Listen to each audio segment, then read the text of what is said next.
Chapter 1 of Through the Looking Glass. Through the Looking Glass by Lewis Carroll. Looking Glass House.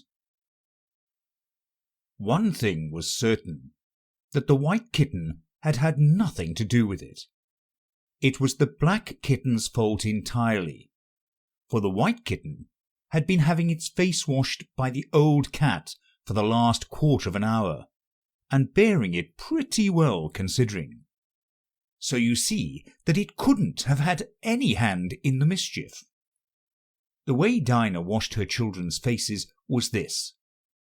First, she held the poor thing down by its ear with one paw, and then with the other paw she rubbed its face all over, the wrong way, beginning at the nose, and just now, as I said, she was hard at work on the white kitten, which was lying quite still and trying to purr, no doubt feeling that it was all meant for its good.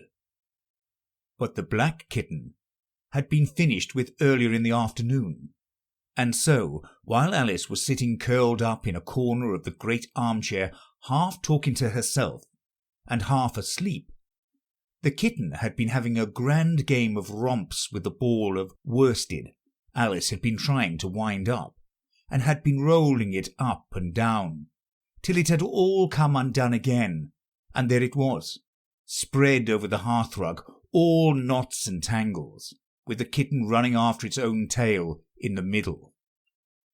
"Oh, you wicked little thing!"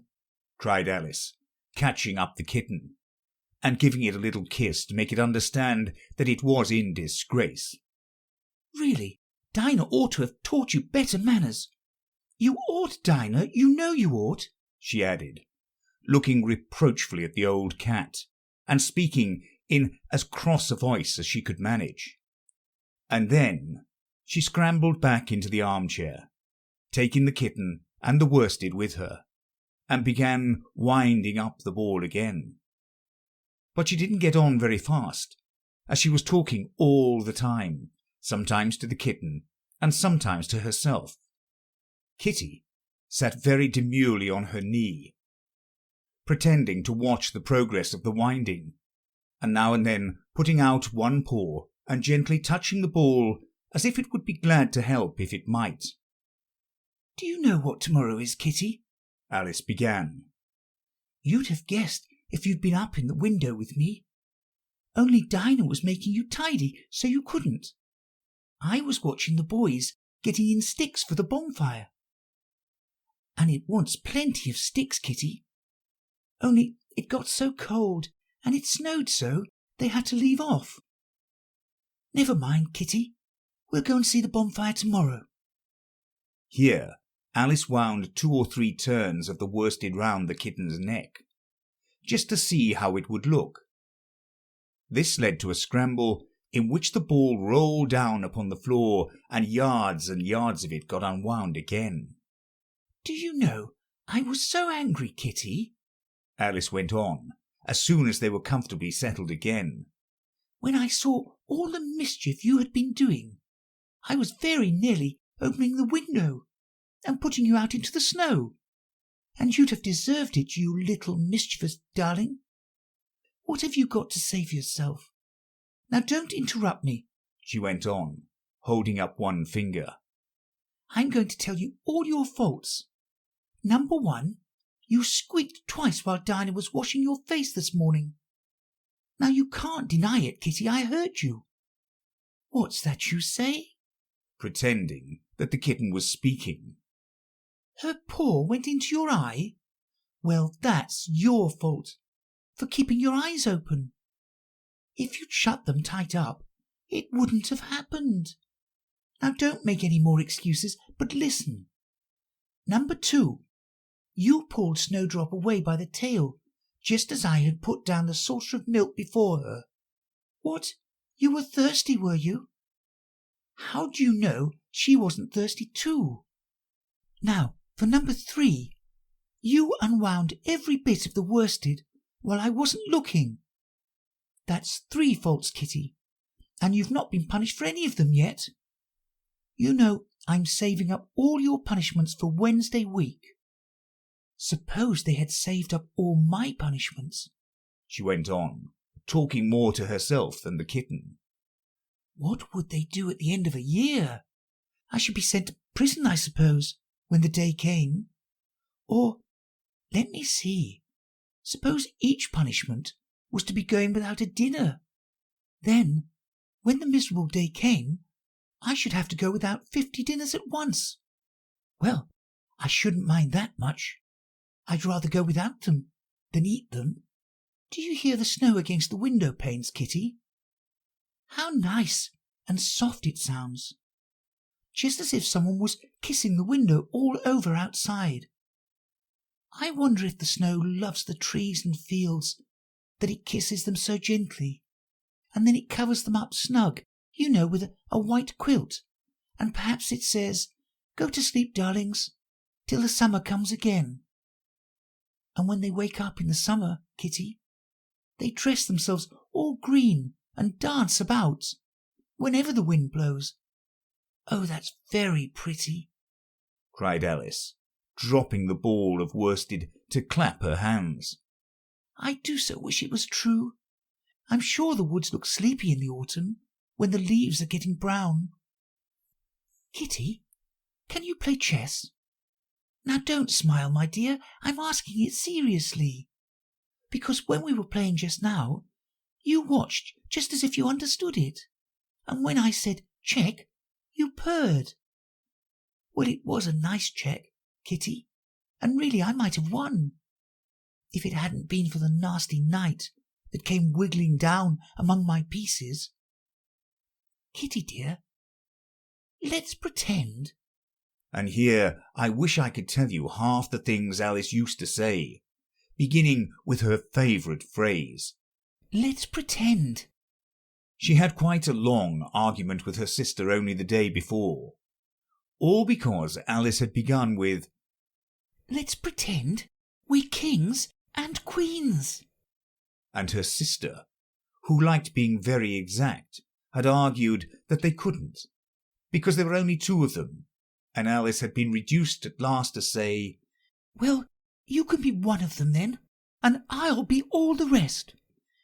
And once she had really frightened her old nurse by shouting suddenly in her ear, Nurse, do let's pretend that I'm a hungry hyena and you're a bone. But this is taking us away from Alice's speech to the kitten. Let's pretend that you're the Red Queen, Kitty. Do you know, I think if you sat up and folded your arms, you'd look exactly like her. Now do try, there's a dear. And Alice got the Red Queen off the table and set it up before the kitten as a model for it to imitate. However, the thing didn't succeed. Principally, Alice said, because the kitten wouldn't fold its arms properly. So, to punish it, she held it up to the looking-glass, that it might see how sulky it was. And if you're not good directly, she added, I'll put you through into Looking-Glass House. How would you like that? Now, if you'll only attend, Kitty, and not talk so much, I'll tell you all my ideas about Looking-Glass House. First, there's the room you can see through the glass. That's just the same as our drawing room, only the things go the other way. I can see all of it when I get up on a chair, all but the bit behind the fireplace. Oh, I do so wish I could see that bit. I want so much to know whether they've a fire in the winter. You never can tell, you know, unless our fire smokes, and then smoke comes up in that room too. But that may be only pretence, just to make it look as if they had a fire. Well then, the books are something like our books, only the words go the wrong way.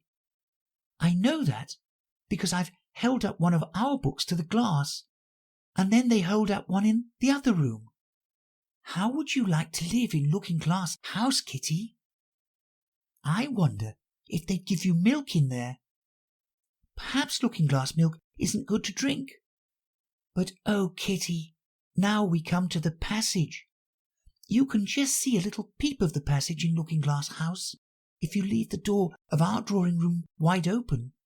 and it's very like our passage as far as you can see. Only, you know, it may be quite different on beyond.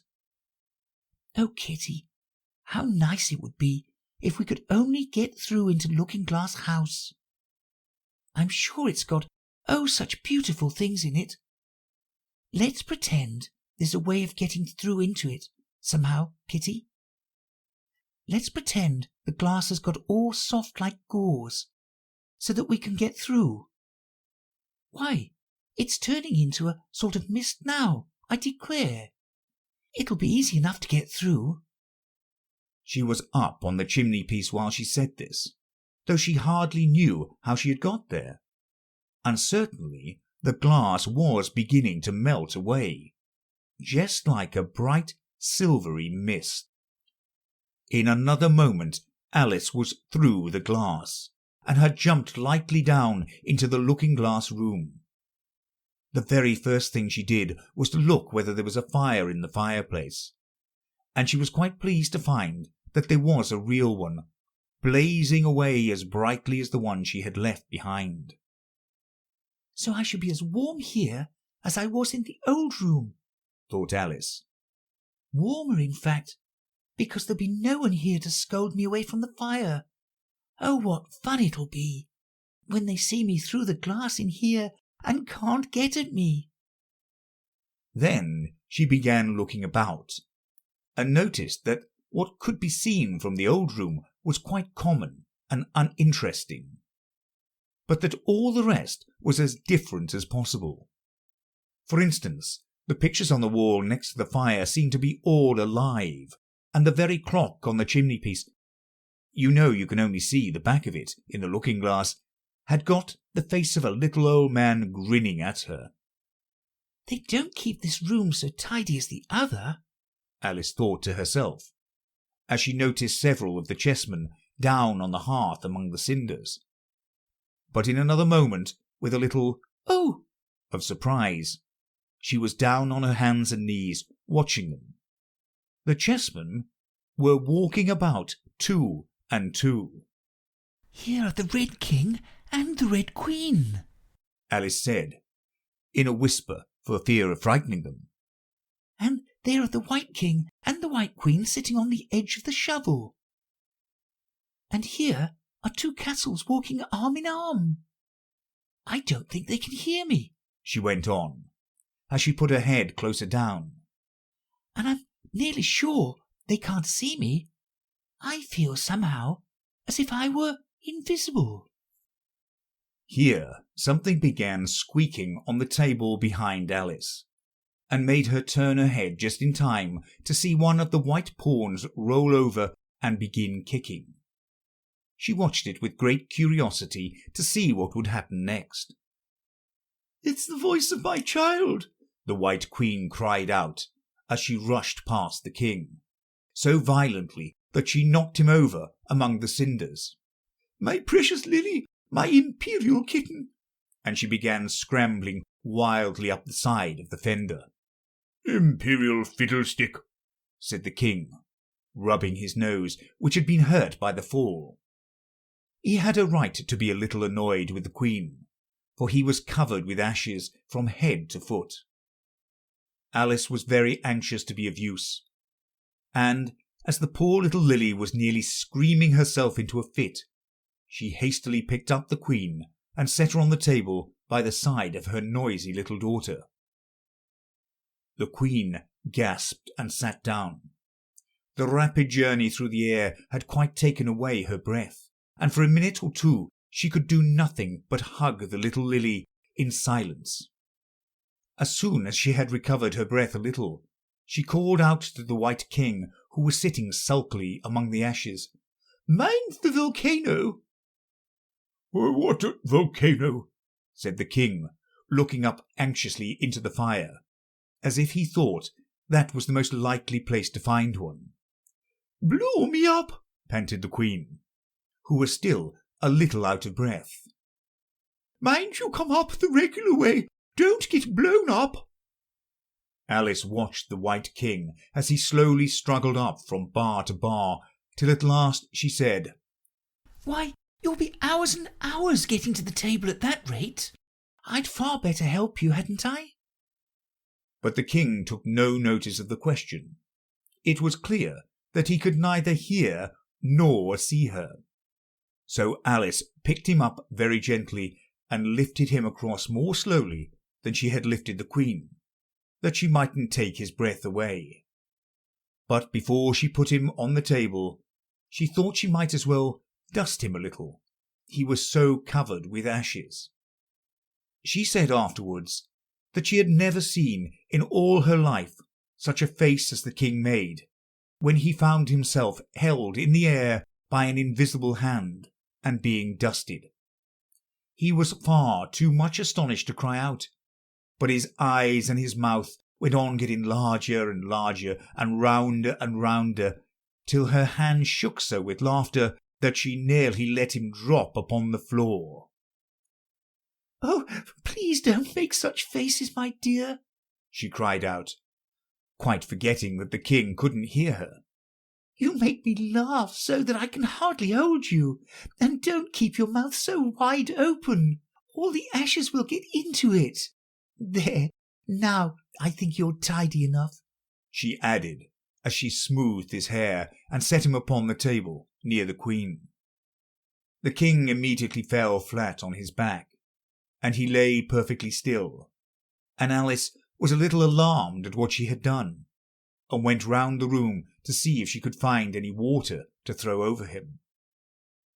However, she could find nothing but a bottle of ink, and when she got back with it, she found he had recovered, and he and the queen were talking together in a frightened whisper, so low that Alice could hardly hear what they said.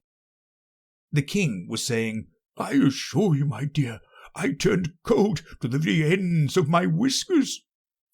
To which the queen replied, "You haven't got any whiskers." "The horror of the moment," the king went on, "I shall never forget." "You will, though," the queen said, "if you don't make a memorandum of it." Alice looked on with great interest as the king took an enormous memorandum book out of his pocket and began writing. A sudden thought struck her, and she took hold of the end of the pencil, which came some way over his shoulder, and began writing for him. The poor king looked puzzled and unhappy, and struggled with the pencil for some time without saying anything. But Alice was too strong for him, and at last he panted out, "My dear, I really must get a thinner pencil. I can't manage this one a bit. It writes all manner of things that I don't intend." "What manner of things?" said the queen, looking over the book, in which Alice had put, "The White Knight is sliding down the poker.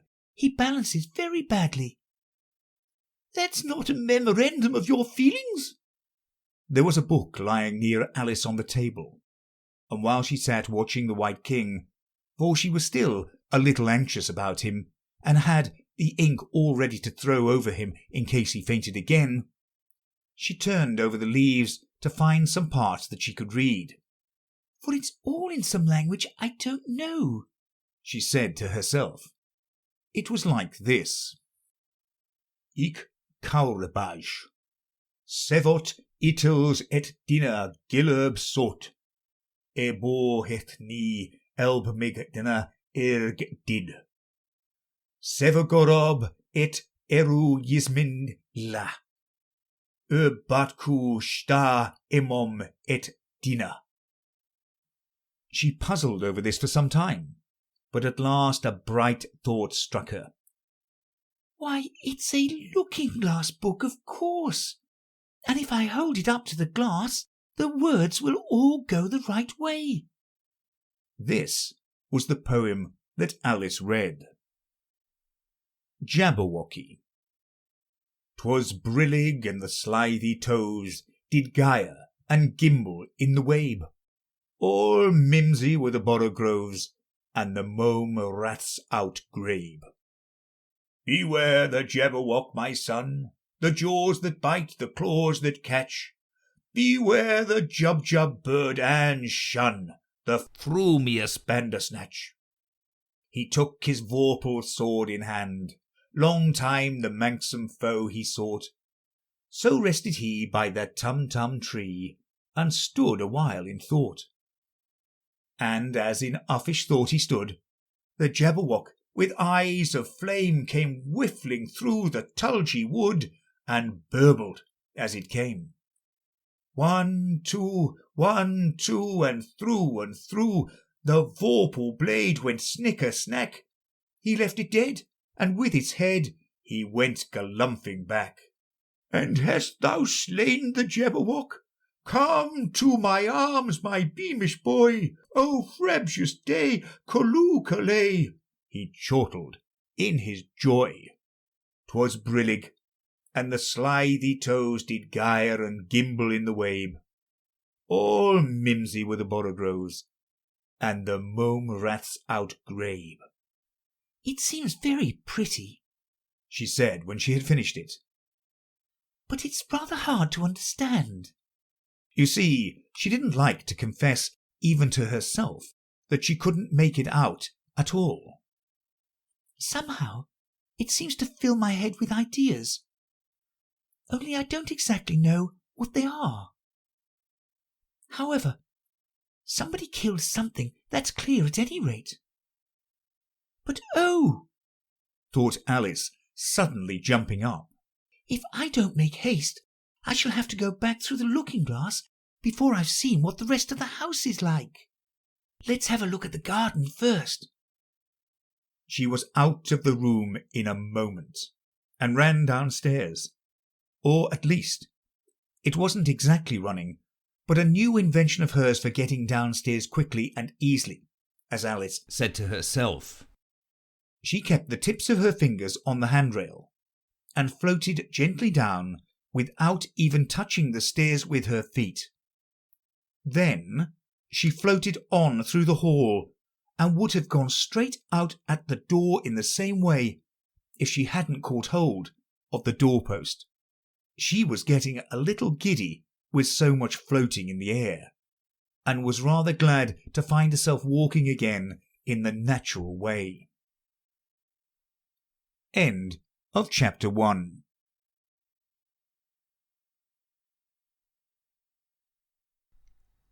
Chapter 2 of Through the Looking-Glass by Lewis Carroll. The Garden of Live Flowers.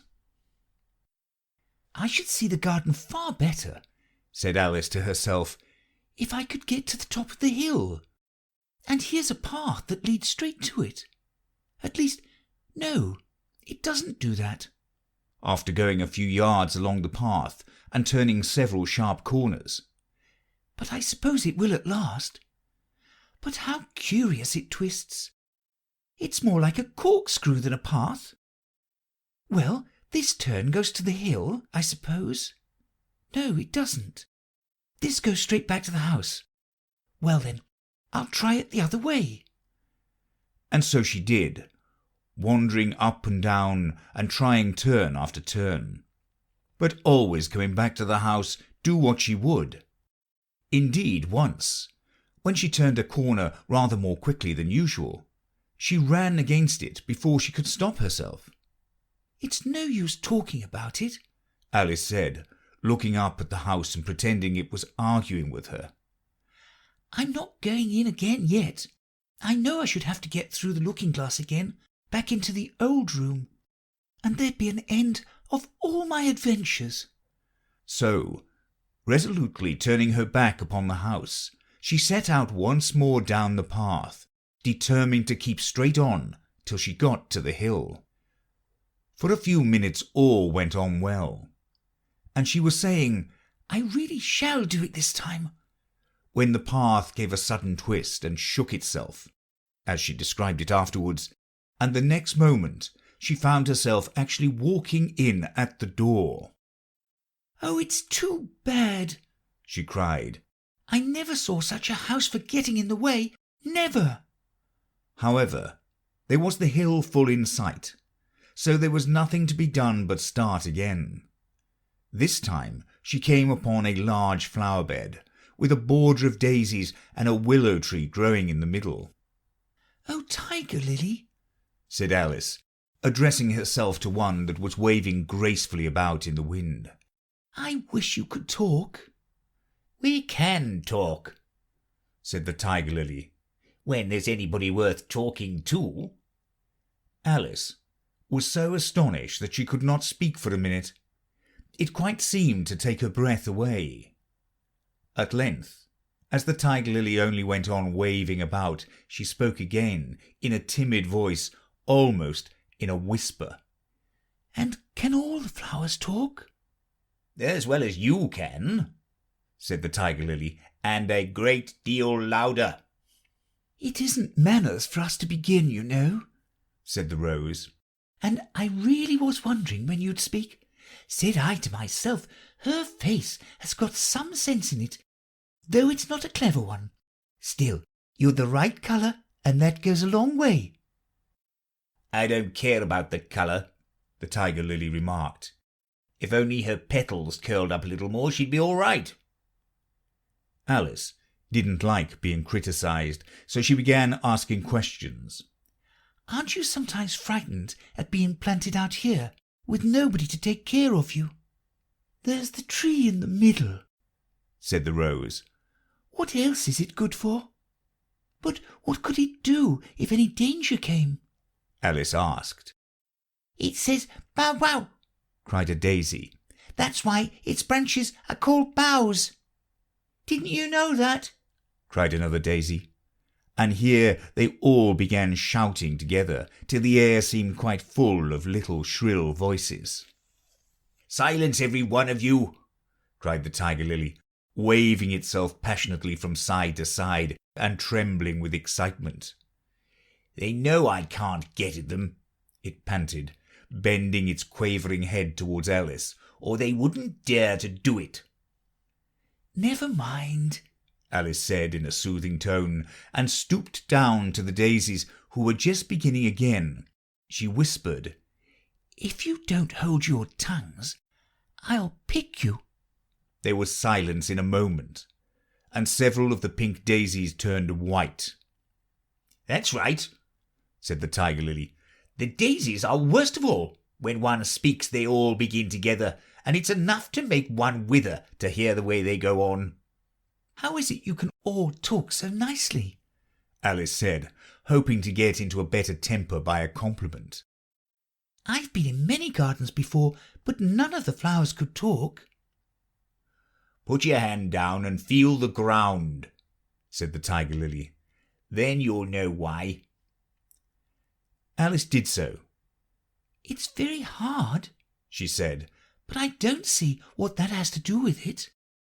"In most gardens," the Tiger Lily said, "they make the beds too soft, so the flowers are always asleep." This sounded a very good reason, and Alice was quite pleased to know it. "I never thought of that before," she said. "It's my opinion that you never think at all," the Rose said in a rather severe tone.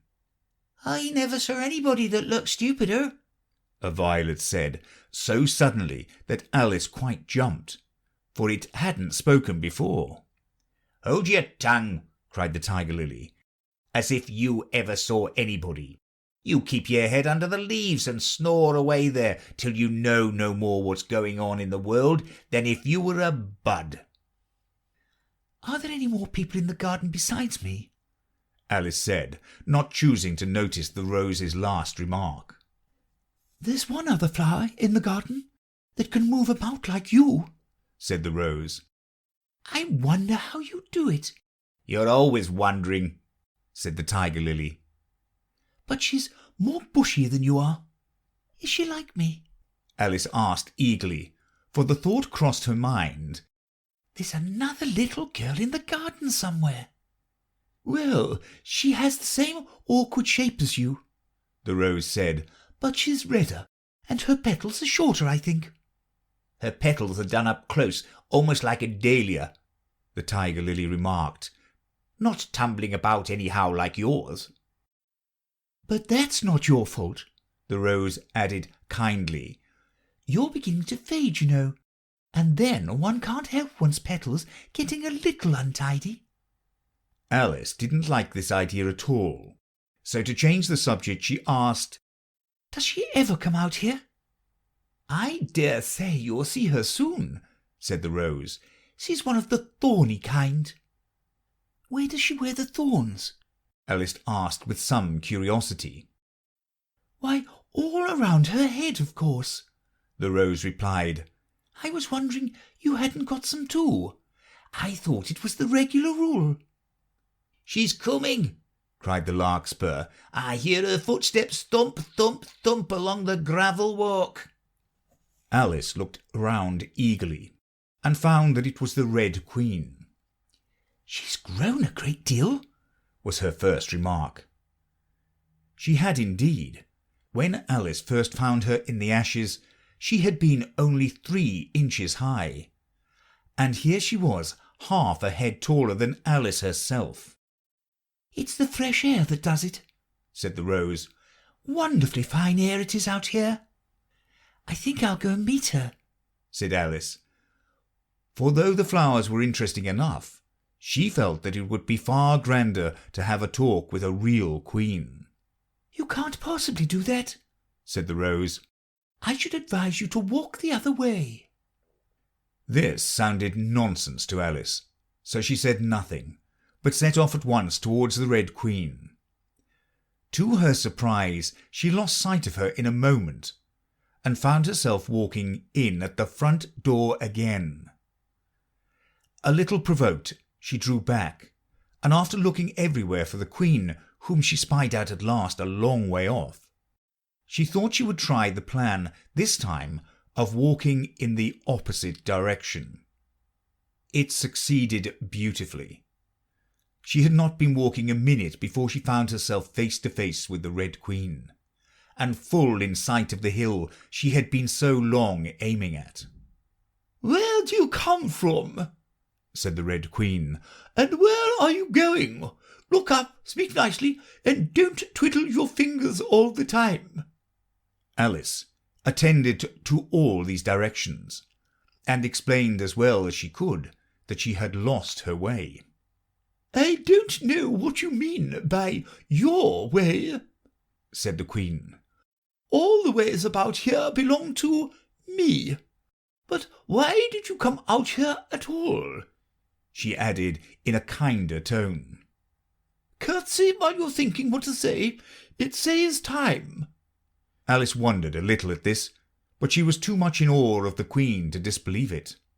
"I'll try it when I get home," she thought to herself.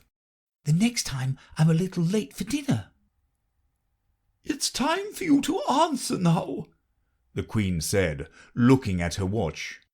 "Open your mouth a little wider when you speak, and always say, 'Your Majesty.'" "I only wanted to see what the garden was like, Your Majesty."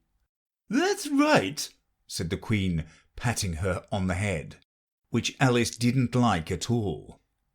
"Though when you say garden, I've seen gardens compared with which this would be a wilderness."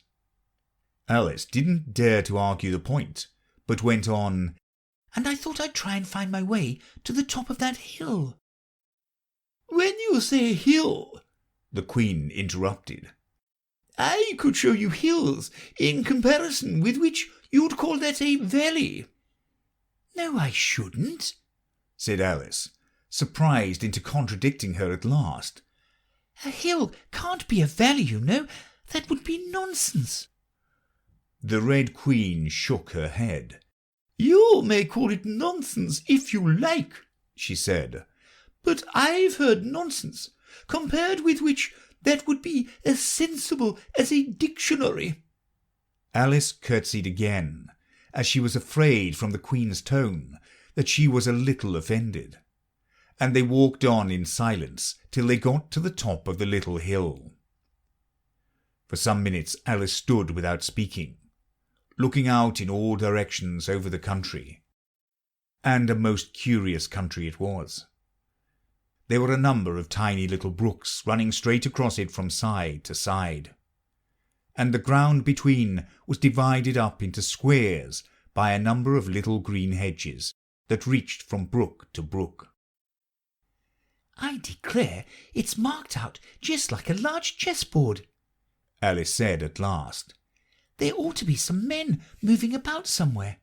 And so there are," she added in a tone of delight, and her heart began to beat quick with excitement as she went on. "It's a great huge game of chess that's being played all over the world. If this is the world at all, you know. Oh, what fun it is! Oh, how I wish I was one of them. I wouldn't mind being a pawn, if only I might join. Though, of course, I should like to be a queen best." She glanced rather shyly at the real queen as she said this, but her companion only smiled pleasantly and said, "That's easily managed. You can be the White Queen's pawn if you like, as Lily's too young to play, and you're in the second square to begin with. When you get to the 8th square, you'll be a queen." Just at this moment, somehow or other, they began to run. Alice never could quite make out, in thinking it over afterwards, how it was that they began. All she remembers is that they were running hand in hand, and the queen went so fast that it was all she could do to keep up with her. And still the queen kept crying, "Faster, faster!" But Alice felt she could not go faster, though she had not breath left to say so. The most curious part of the thing was that the trees and the other things round them never changed their place at all, however fast they went. They never seemed to pass anything. "I wonder if all the things move along with us," thought poor puzzled Alice. And the queen seemed to guess her thoughts, for she cried, "Faster! Don't try to talk!" Not that Alice had any idea of doing that. She felt as if she would never be able to talk again. She was getting so much out of breath, and still the queen cried, "Faster, faster!" and dragged her along. "Are we nearly there?" Alice managed to pant out at last. "Nearly there," the queen repeated. "Why, we passed it 10 minutes ago. Faster!" And they ran on for a time in silence, with the wind whistling in Alice's ears and almost blowing her hair off her head, she fancied. "Now, now!" cried the queen. "Faster, faster!" And they went so fast that at last they seemed to skim through the air, hardly touching the ground with their feet, till suddenly, just as Alice was getting quite exhausted, they stopped, and she found herself sitting on the ground, breathless and giddy. The queen popped her up against a tree and said kindly, "You may rest a little now." Alice looked round her in great surprise. "Why, I do believe we've been under this tree the whole time. Everything's just as it was." "Of course it is," said the queen. "What would you have it?" "Well, in our country," said Alice, still panting a little, "you generally get to somewhere else, if you ran very fast for a long time, as we've been doing." "A slow sort of country," said the queen. "Now here, you see, it takes all the running you can do to keep in the same place. If you want to get somewhere else, you must run at least twice as fast as that." "I'd rather not try, please," said Alice. "I'm quite content to stay here, only I am so hot and thirsty." "I know what you'd like," the queen said good-naturedly, taking a little box out of her pocket.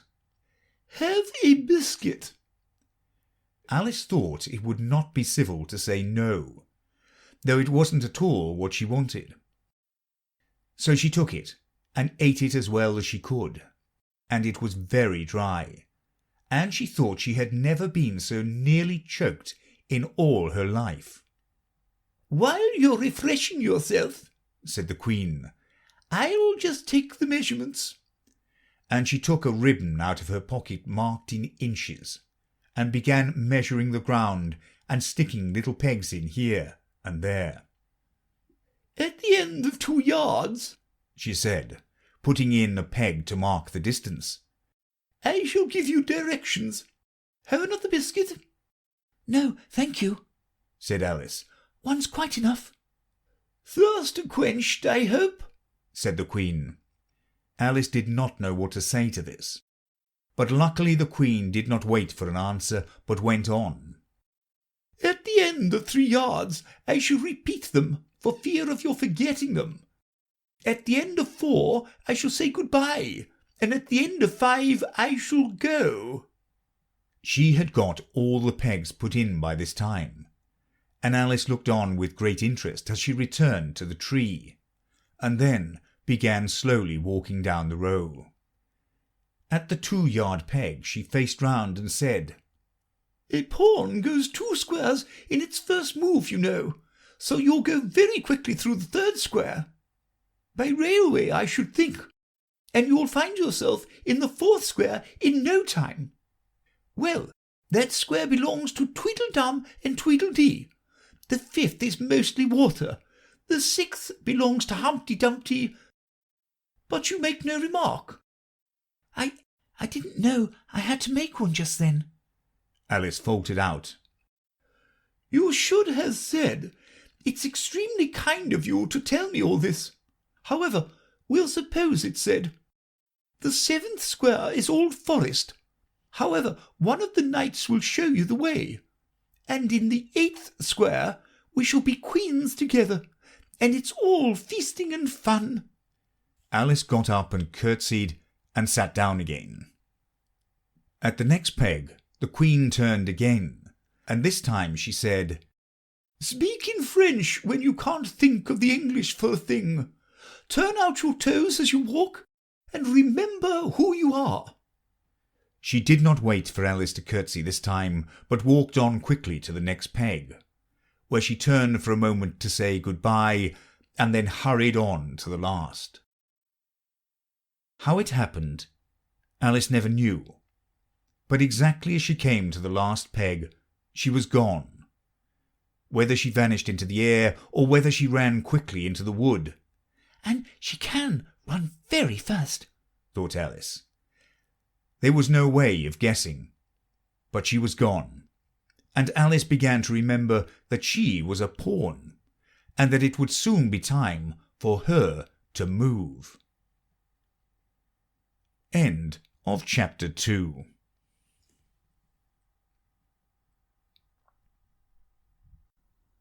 Chapter 3 of Through the Looking Glass by Lewis Carroll.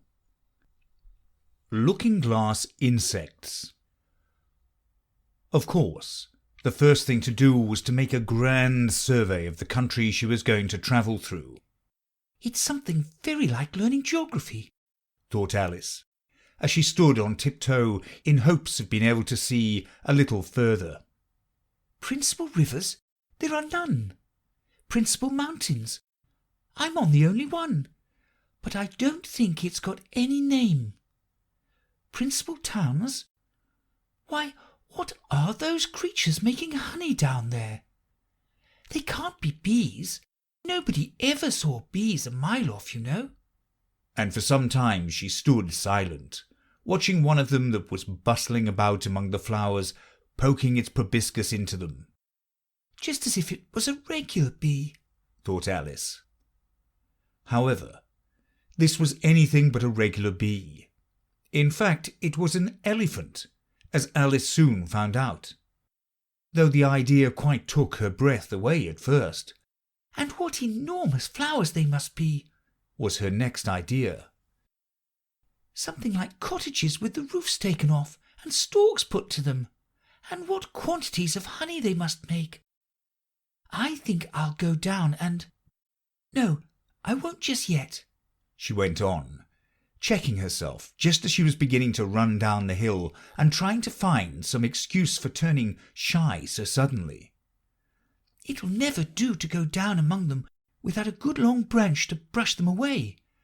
And what fun it'll be when they ask me how I like my walk. I shall say, 'Oh, I like it well enough.'"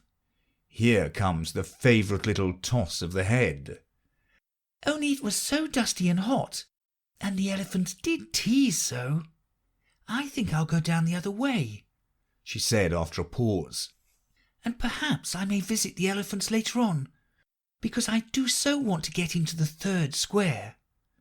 So with this excuse she ran down the hill and jumped over the first of the 6 little brooks. "Tickets, please," said the guard, putting his head in at the window.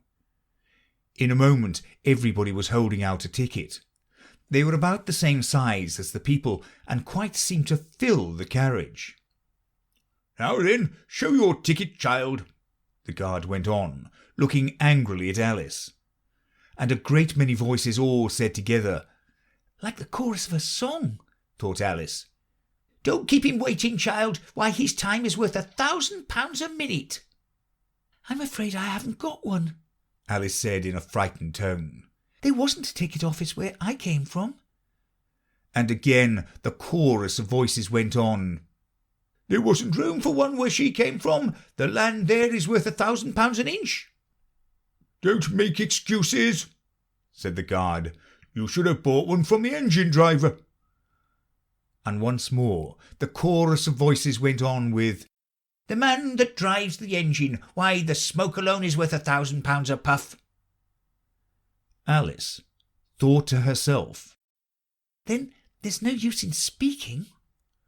The voices didn't join in this time, as she hadn't spoken, but to her great surprise they all thought in chorus. I hope you understand what thinking in chorus means, for I must confess that I don't. "Better say nothing at all. Language is worth £1,000 a word."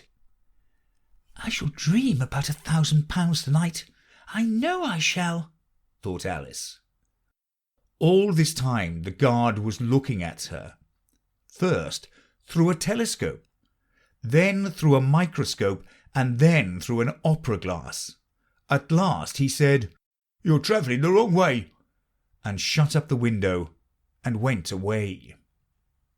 "So young a child," said the gentleman sitting opposite to her.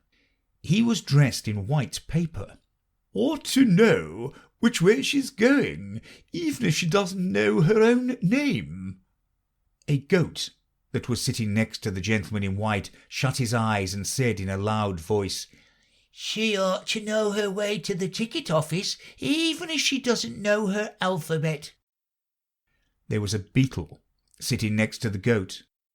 It was a very queer carriage full of passengers all together, and, as the rule seemed to be that they should all speak in turn, he went on with, "She'll have to go back from here as luggage." Alice couldn't see who was sitting beyond the beetle, but a hoarse voice spoke next. "Change engines," it said, and was obliged to leave off. "It sounds like a horse," Alice thought to herself.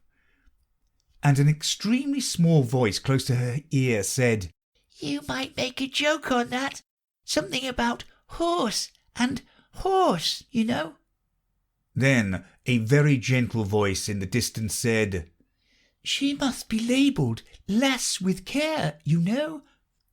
And after that other voices went on. "What a number of people there are in the carriage," thought Alice, saying, "She must go by post as she's got a head on her." "She must be sent as a message by the telegraph." "She must draw the train herself the rest of the way." And so on.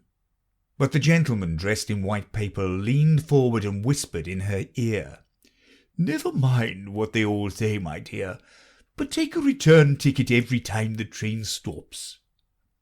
"Indeed I shan't," Alice said, rather impatiently. "I don't belong to this railway journey at all.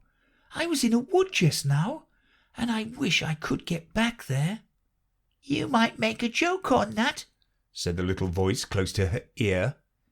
"Something about you would if you could, you know." "Don't tease so," said Alice, looking about in vain to see where the voice came from. "If you're so anxious to have a joke made, why don't you make one yourself?" The little voice sighed deeply. It was very unhappy, evidently, and Alice would have said something pitying to comfort it. If it would only sigh like other people, she thought. But this was such a wonderfully small sigh that she wouldn't have heard it at all if it hadn't come quite close to her ear. The consequence of this was that it tickled her ear very much, and quite took off her thoughts from the unhappiness of the poor little creature. "I know you are a friend," the little voice went on, "a dear friend and an old friend, and you won't hurt me, though I am an insect." "What kind of insect?" Alice inquired, a little anxiously. What she really wanted to know was whether it could sting or not, but she thought this wouldn't be quite a civil question to ask. "What, then you don't know?" the little voice began, when it was drowned by a shrill scream from the engine, and everybody jumped up in alarm. Alice among the rest. The horse, who had put his head out of the window, quietly drew it in and said, "It's only a brook we have to jump over." Everybody seemed satisfied with this, though Alice felt a little nervous at the idea of trains jumping at all. "However, it'll take us into the 4th square. That's some comfort," she said to herself. In another moment she felt the carriage rise straight up into the air, and in her fright she caught at the thing nearest to her hand, which happened to be the goat's beard. But the beard seemed to melt away as she touched it, and she found herself sitting quietly under a tree, while the gnat, for this was the insect she had been talking to, was balancing itself on a twig just over her head and fanning her with its wings. It certainly was a very large gnat. "About the size of a chicken," Alice thought. Still, she couldn't feel nervous with it after they had been talking together so long. "Then you don't like all insects?" the gnat went on, as quietly as if nothing had happened. "I like them when they can talk," Alice said. "None of them ever talk where I come from." "What sort of insects do you rejoice in, where you come from?" the gnat inquired. "I don't rejoice in insects at all," Alice explained, "because I'm rather afraid of them, at least the large kinds, but I can tell you the names of some of them." "Of course they answer to their names," the gnat remarked carelessly. "I never knew them to do it." "What's the use of their having names," the gnat said, "if they won't answer to them?" "No use to them," said Alice. "but it's useful to the people who name them, I suppose. If not, why do things have names at all?" "I can't say," the gnat replied. "Further on in the wood down there, they've got no names. However, go on with your list of insects. You're wasting time." "Well, there's the horsefly," Alice began, counting off the names on her fingers. "All right," said the gnat. "Halfway up that bush you'll see a rocking horsefly if you look. It's made entirely of wood and gets about by swinging itself from branch to branch." "What does it live on?" Alice asked with great curiosity. "Sap and sawdust," said the gnat. "Go on with the list." Alice looked up at the rocking horsefly with great interest, and made up her mind that it must have been just repainted. It looked so bright and sticky. And then she went on, "And there's the dragonfly." "Look on the branch above your head," said the gnat. "and you'll find a snapdragon fly. Its body is made of plum pudding, its wings of holly leaves, and its head is a raisin burning in brandy." "And what does it live on?" "Frumenty and mince pie," the gnat replied. "and it makes its nest in a Christmas box." "And then there's the butterfly," Alice went on, after she had taken a good look at the insect with its head on fire, and had thought to herself, I wonder if that's the reason insects are so fond of flying into candles, because they want to turn into snapdragon flies. Crawling at your feet, said the gnat. Alice drew her feet back in some alarm. You may find a bread and butter fly. Its wings are thin slices of bread and butter, its body is a crust, and its head is a lump of sugar. And what does it live on? Weak tea with cream in it. A new difficulty came into Alice's head. Supposing it couldn't find any, she suggested. Then it would die, of course. But that must happen very often, Alice remarked thoughtfully. It always happens, said the gnat. After this, Alice was silent for a minute or two, pondering. The gnat amused itself meanwhile by humming round and round her head. At last it settled again and remarked, I suppose you don't want to lose your name? No, indeed, Alice said a little anxiously. And yet I don't know, the gnat went on in a careless tone. Only think how convenient it would be if you could manage to go home without it. For instance, if the governess wanted to call you to your lesson, she would call out, Come here! And there she would have to leave off, because there wouldn't be any name for her to call. And of course you wouldn't have to go, you know. That would never do, I'm sure, said Alice. The governess would never think of excusing me lessons for that. If she couldn't remember my name, she'd call me Miss, as the servants do. Well, if she said Miss, and didn't say anything more, the gnat remarked, of course you'd miss your lessons. That's a joke. I wish you had made it. Why do you wish I had made it? Alice asked. It's a very bad one. But the gnat only sighed deeply, while two large tears came rolling down its cheeks. You shouldn't make jokes, Alice said, if it makes you so unhappy. Then came another of those melancholy little sighs, and this time the poor gnat really seemed to have sighed itself away, for when Alice looked up, there was nothing whatever to be seen on the twig, and as she was getting quite chilly with sitting still so long, she got up and walked on. She very soon came to an open field, with a wood on the other side of it. It looked much darker than the last wood, and Alice felt a little timid about going into it. However, on second thoughts, she made up her mind to go on. For I certainly won't go back, she thought to herself, and this was the only way to the 8th square.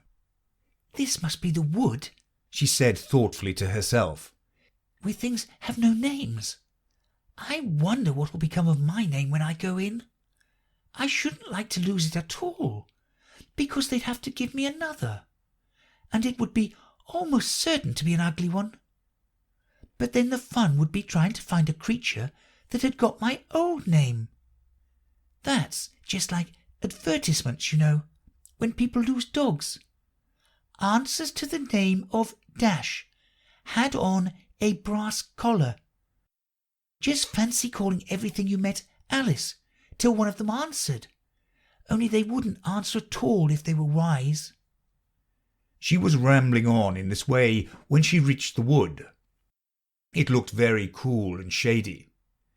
Well, at any rate, it's a great comfort, she said as she stepped under the trees.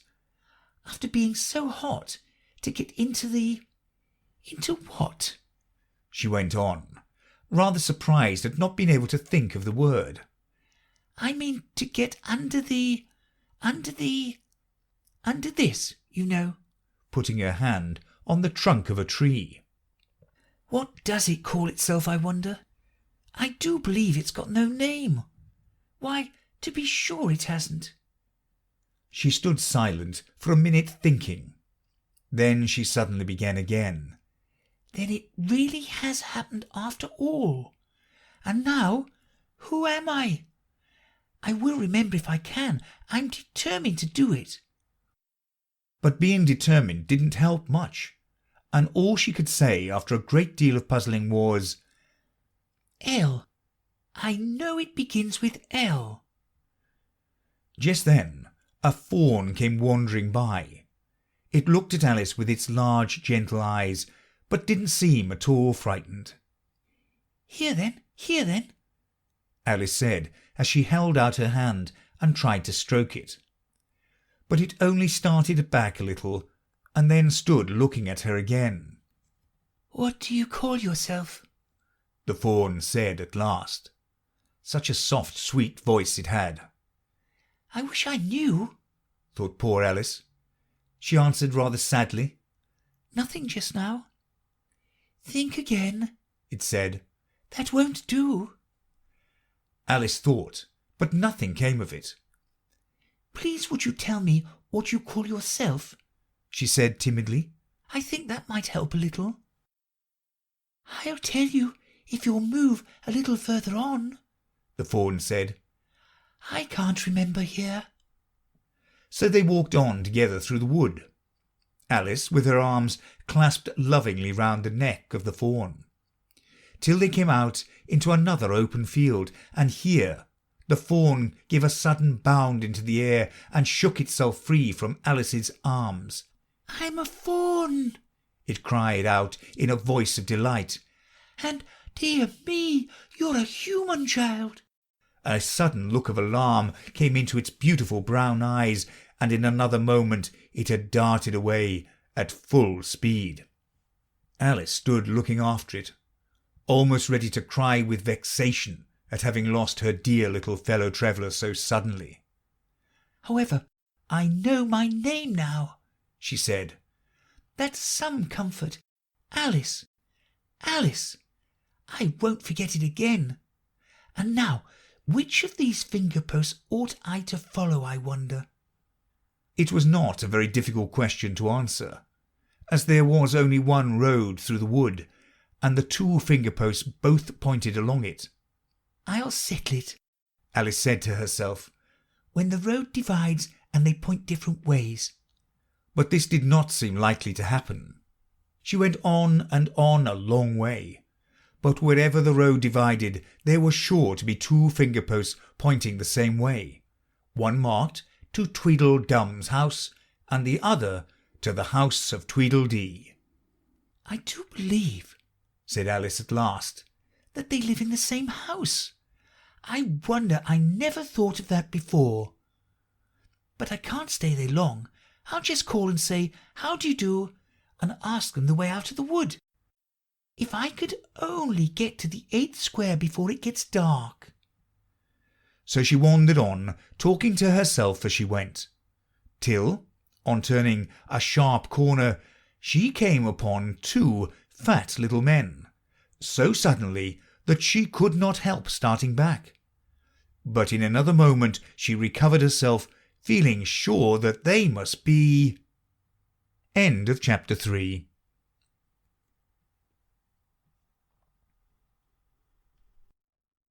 Chapter 4 of Through the Looking Glass by Lewis Carroll. Tweedledum and Tweedledee. They were standing under a tree, each with an arm around the other's neck, and Alice knew which was which in a moment, because one of them had dumb embroidered on his collar and the other D. I suppose they've each got Tweedle round at the back of the collar, she said to herself. They stood so still that she quite forgot they were alive, and she was looking around to see if the word Tweedle was written at the back of each collar when she was startled by a voice coming from the one marked dumb. If you think we're waxworks, he said, you ought to pay, you know. Waxworks aren't made to be looked at for nothing nohow. Contrawise, added the one marked D, if you think we're alive, you ought to speak. I'm sure I'm very sorry, was all Alice could say, for the words of the old song kept ringing through her head like the ticking of a clock, and she could hardly help saying them out loud. Tweedledum and Tweedledee agreed to have a battle, for Tweedledum, said Tweedledee, had spoiled his nice new rattle. Just then flew down a monstrous crow, as black as a tar barrel, which frightened both the heroes so, they quite forgot their quarrel. "I know what you're thinking about," said Tweedledum, "but it isn't so, nohow." "Contrawise," continued Tweedledee, "if it was so, it might be, and if it was so, it would be. But as it isn't, it ain't. That's logic." "I was thinking," Alice said very politely, "which is the best way out of this wood? It's getting so dark. Would you tell me, please?" but the little men only looked at each other and grinned. They looked so exactly like a couple of great schoolboys that Alice couldn't help pointing her finger at Tweedledum and saying, "First boy." "Nohow!" Tweedledum cried out briskly and shut his mouth up again with a snap. "Next boy," said Alice, passing on to Tweedledee, though she felt quite certain he would only shout out contrawise, and so he did. "You've been wrong," cried Tweedledum. "The first thing in a visit is to say how do you do, and shake hands."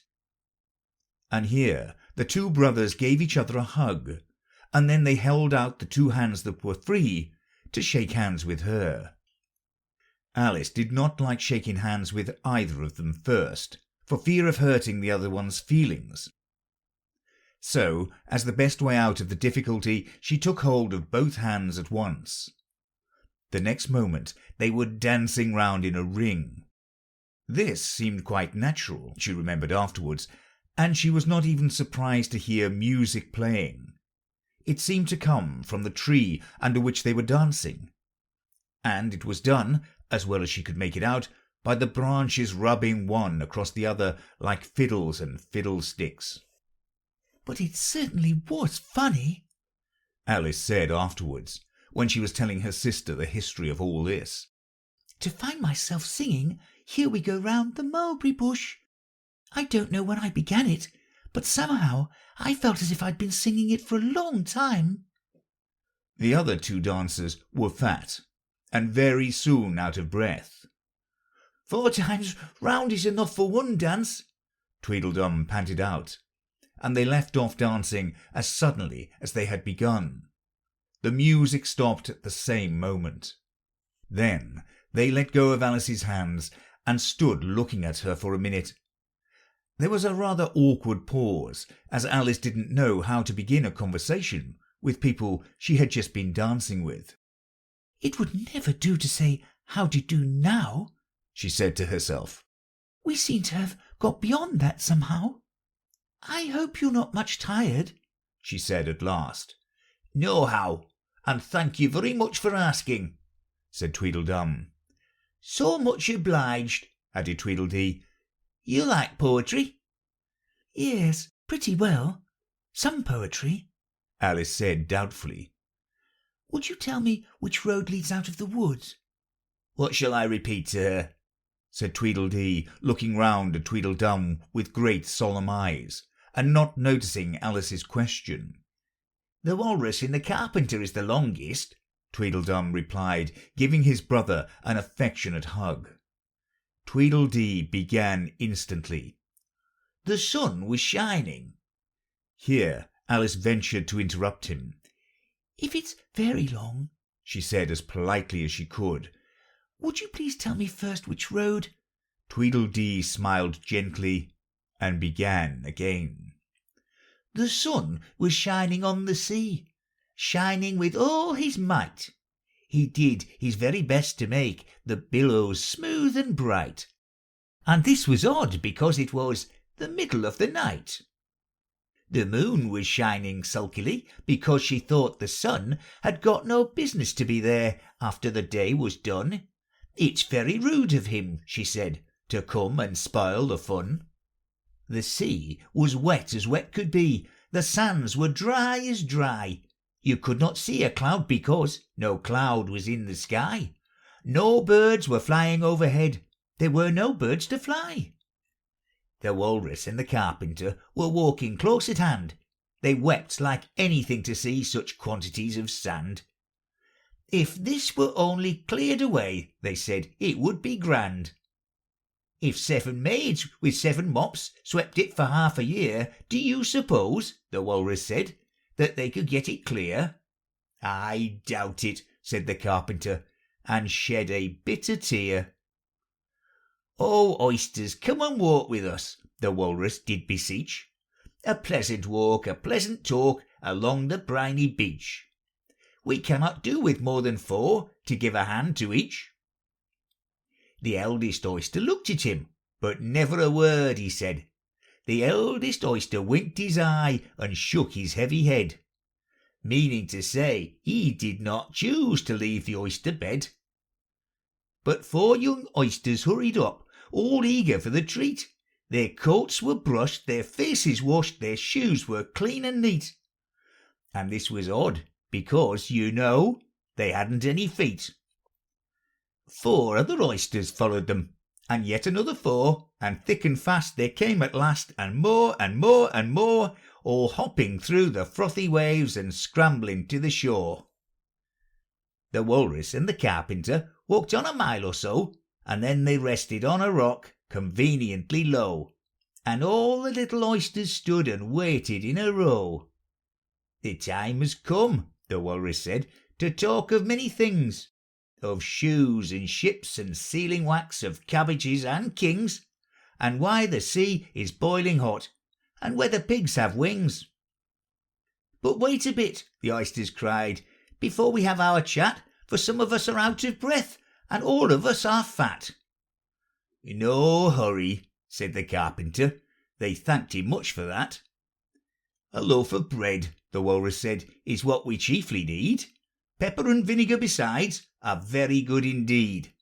Now, if you're ready, oysters dear, we can begin to feed. But not on us, the oysters cried, turning a little blue.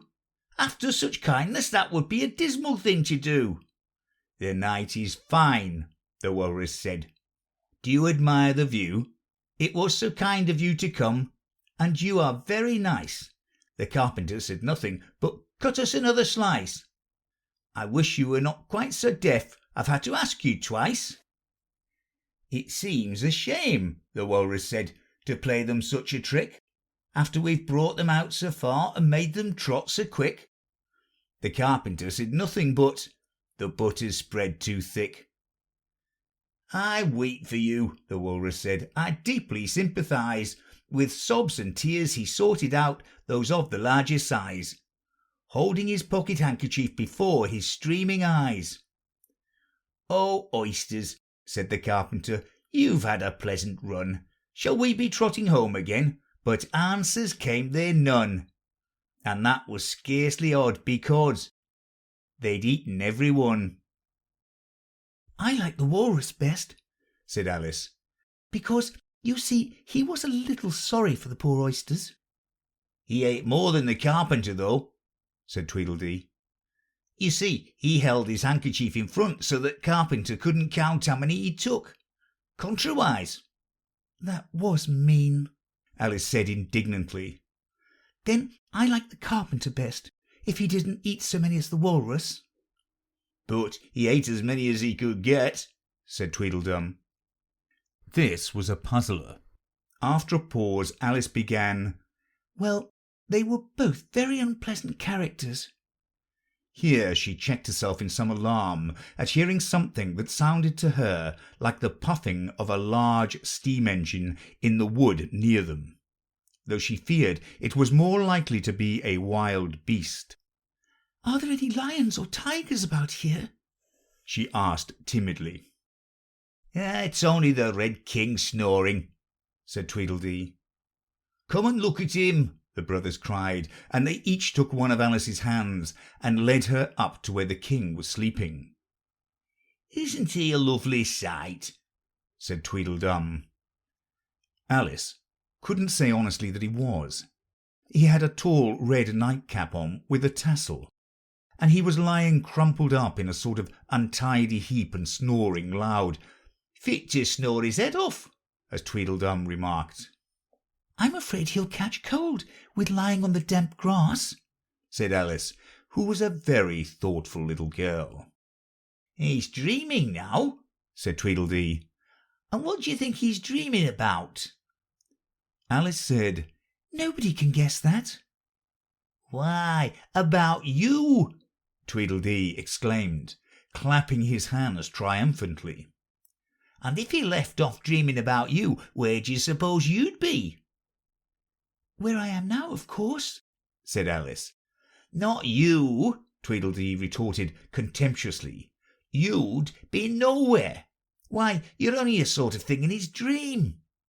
If that there king was to wake, added Tweedledum, you'd go out, bang, just like a candle. I shouldn't, Alice exclaimed indignantly. Besides, if I'm only a sort of thing in his dream, what are you, I should like to know? Ditto, said Tweedledum. Ditto, ditto, cried Tweedledee.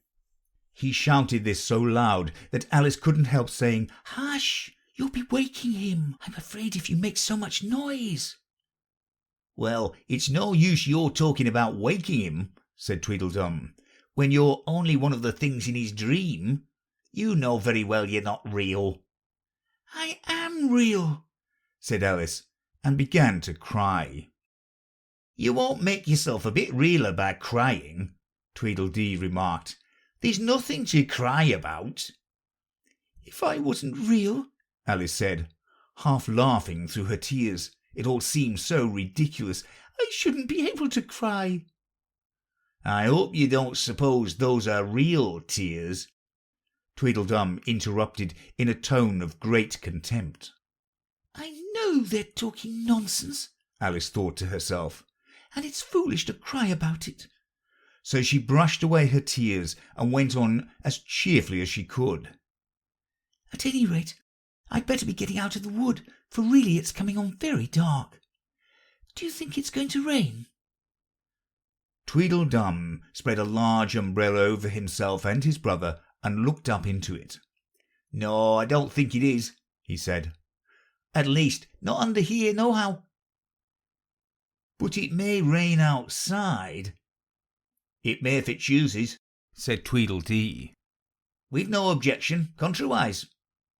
Selfish things, thought Alice, and she was going to say good night and leave them when Tweedledum sprang out from under the umbrella and seized her by the wrist. Do you see that?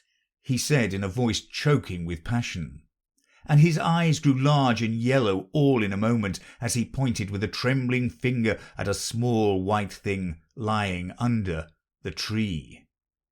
It's only a rattle, Alice said, after a careful examination of the little white thing. Not a rattlesnake, you know, she said hastily, thinking that he was frightened. Only an old rattle, quite old and broken. I knew it was, cried Tweedledum, beginning to stamp about wildly and tear his hair. It's spoilt, of course. Here he looked at Tweedledee, who immediately sat down on the ground and tried to hide himself under the umbrella. Alice laid her hand upon his arm and said in a soothing tone, You needn't be so angry about an old rattle.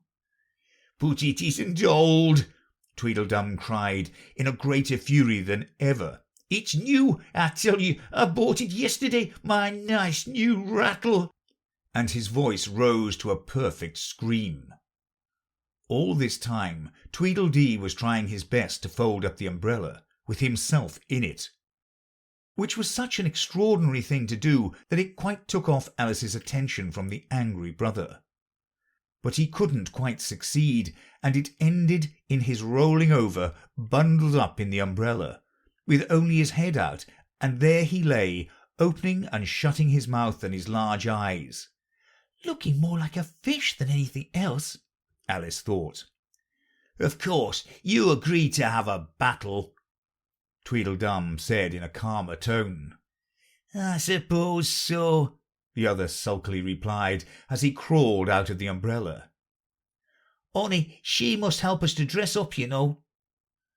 So the two brothers went off hand in hand into the wood, and returned in a minute with their arms full of things, such as bolsters, blankets, hearthrugs, tablecloths, dish covers, and coal scuttles. "I hope you're a good hand at pinning and tying strings," Tweedledum remarked. "Every one of these things has to go on, somehow or other." Alice said afterwards she had never seen such a fuss made about anything in all her life. The way those two bustled about, and the quantity of things they put on, and the trouble they gave her in tying strings and fastening buttons. "Really, they'll be more like bundles of old clothes than anything else by the time they're ready," she said to herself, as she arranged a bolster round the neck of Tweedledee to keep his head from being cut off. As he said, "You know," he added very gravely, "it's one of the more serious things that can possibly happen to one in battle to get one's head cut off." Alice laughed aloud, but she managed to turn it into a cough for fear of hurting his feelings. "Do I look very pale?" said Tweedledum, coming up to have his helmet tied on. He called it a helmet, though it certainly looked much more like a saucepan. "Well, yes, a little," Alice replied gently. "I'm very brave generally," he went on in a low voice, "only today I happen to have a headache. And I've got a toothache," said Tweedledee, who had overheard the remark. "I'm far worse off than you." "Then you'd better not fight today," said Alice, thinking it a good opportunity to make peace. "We must have a bit of a fight, but I don't care about going on long," said Tweedledum. "What's the time now?" Tweedledee looked at his watch and said, 4:30. "Let's fight till 6 and then have dinner," said Tweedledum. "Very well," the other said, rather sadly. "And she can watch us, only you better not come very close," he added. "I generally hit everything I can see when I get really excited." "And I hit everything within reach," cried Tweedledum, "whether I can see it or not." Alice laughed. "You must hit the trees pretty often, I should think," she said. Tweedledum looked round him with a satisfied smile. "I don't suppose," he said, "there'll be a tree left standing for ever so far round by the time we've finished." "And all about a rattle," said Alice, still hoping to make them a little ashamed of fighting for such a trifle. "I shouldn't have minded it so much," said Tweedledum, "if it hadn't been a new one." "I wish the monstrous crow would come," thought Alice. "There's only one sword, you know," Tweedledum said to his brother. "But you can have the umbrella, it's quite as sharp. Only we must begin quick, it's getting as dark as it can." "And darker," said Tweedledee. It was getting dark so suddenly that Alice thought there must be a thunderstorm coming on. "What a thick black cloud that is," she said. "And how fast it comes! Why, I do believe it's got wings." "It's the crow!" Tweedledum cried out in a shrill voice of alarm, and the two brothers took to their heels and were out of sight in a moment. Alice ran a little way into the wood and stopped under a large tree. "It can never get me here," she thought. "It's far too large to squeeze itself in among the trees, but I wish it wouldn't flap its wings so. It makes quite a hurricane in the wood. Here's somebody's shawl being blown away." End of chapter 4.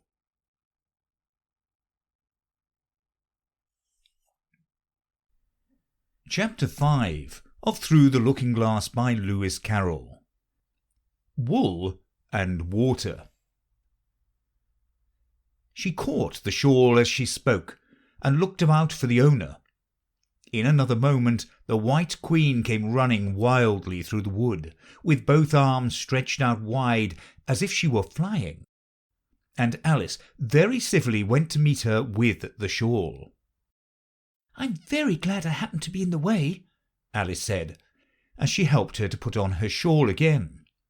The White Queen only looked at her in a helpless, frightened sort of way, and kept repeating something in a whisper to herself that sounded like bread and butter, bread and butter. And Alice felt that if there was to be any conversation at all, she must manage it herself. So she began rather timidly. Am I addressing the White Queen?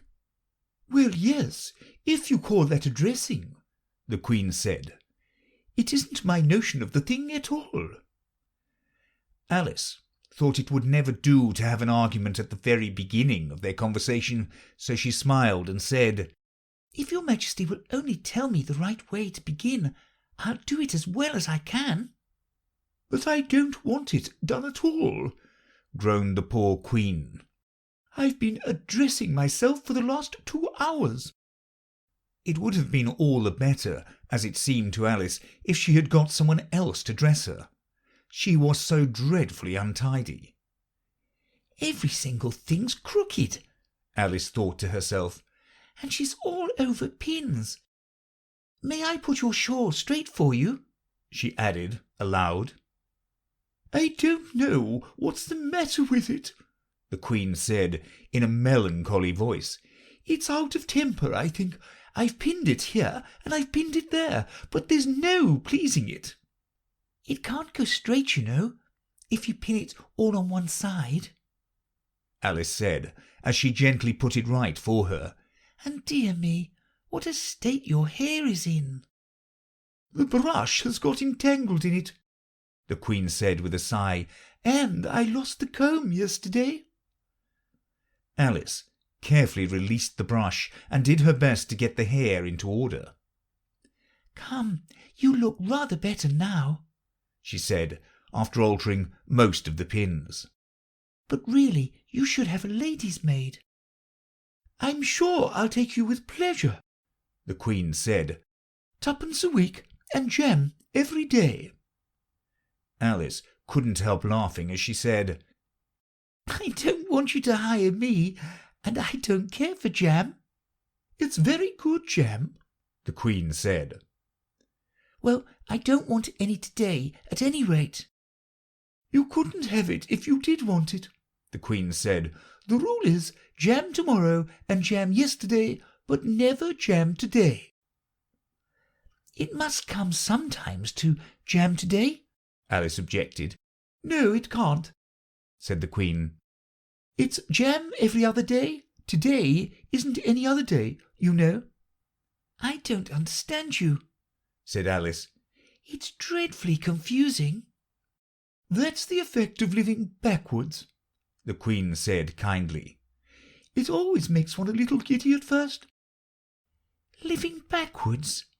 Alice repeated in great astonishment. I never heard of such a thing. But there's one great advantage in it, that one's memory works both ways. I'm sure mine only works one way, Alice remarked.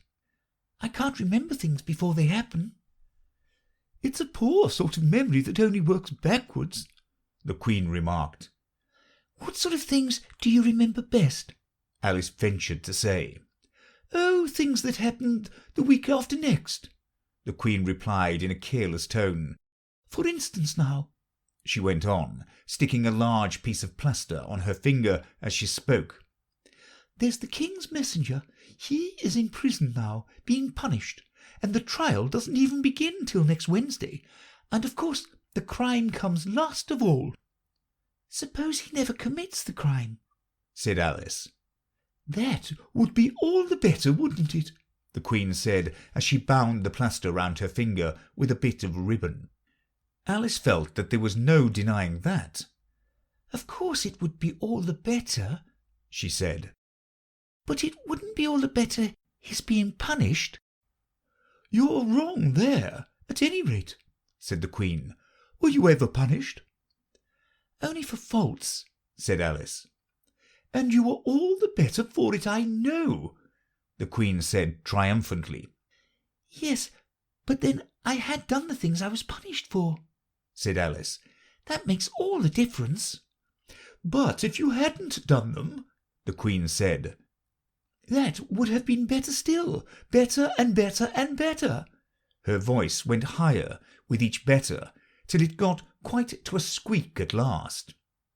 Alice was just beginning to say, "There's a mistake somewhere," when the Queen began screaming so loud that she had to leave the sentence unfinished. "Oh, oh, oh!" shouted the Queen, shaking her hand about as if she wanted to shake it off. "My finger's bleeding! Oh, oh, oh!" Her screams were so exactly like the whistle of a steam engine that Alice had to hold both her hands over her ears. "What is the matter?" she said, as soon as there was a chance of making herself heard. "Have you pricked your finger?" "I haven't pricked it yet," the Queen said, "but I soon shall. Oh, oh, oh!" "When do you expect to do it?" Alice asked, feeling very much inclined to laugh. "When I fasten my shawl again," the poor Queen groaned out. "The brooch will come undone directly. Oh, oh!" As she said the words, the brooch flew open, and the Queen clutched wildly at it and tried to clasp it again. "Take care," cried Alice, "you're holding it all crooked." and she caught at the brooch. But it was too late. The pin had slipped, and the Queen had pricked her finger. "That accounts for the bleeding, you see," she said to Alice with a smile. "Now you understand the way things happen here?" "But why don't you scream now?" Alice asked, holding her hands ready to put over her ears again. "Why, I've done all the screaming already," said the Queen. "What would be the good of having it all over again?" By this time it was getting light. "The crow must have flown away, I think," said Alice. "I'm so glad it's gone. I thought it was the night coming on." "I wish I could manage to be glad," the Queen said, "only I never can remember the rule. You must be very happy living in this wood, and being glad whenever you like." "Only it's so very lonely here," Alice said in a melancholy voice, and at the thought of her loneliness 2 large tears came rolling down her cheeks. "Oh, don't go on like that!" cried the poor Queen, wringing her hands in despair. "Consider what a great girl you are. Consider what a long way you've come to-day. Consider what o'clock it is. Consider anything, only don't cry." Alice could not help laughing at this, even in the midst of her tears. "Can you keep from crying by considering things?" she asked. "That's the way it's done," the Queen said with great decision. "Nobody can do 2 things at once, you know. Let's consider your age to begin with. How old are you?" "I'm 7½ exactly." "You needn't say exactually," the Queen remarked. "I can believe it without that. Now I'll give you something to believe. I'm just 101 5 months and a day."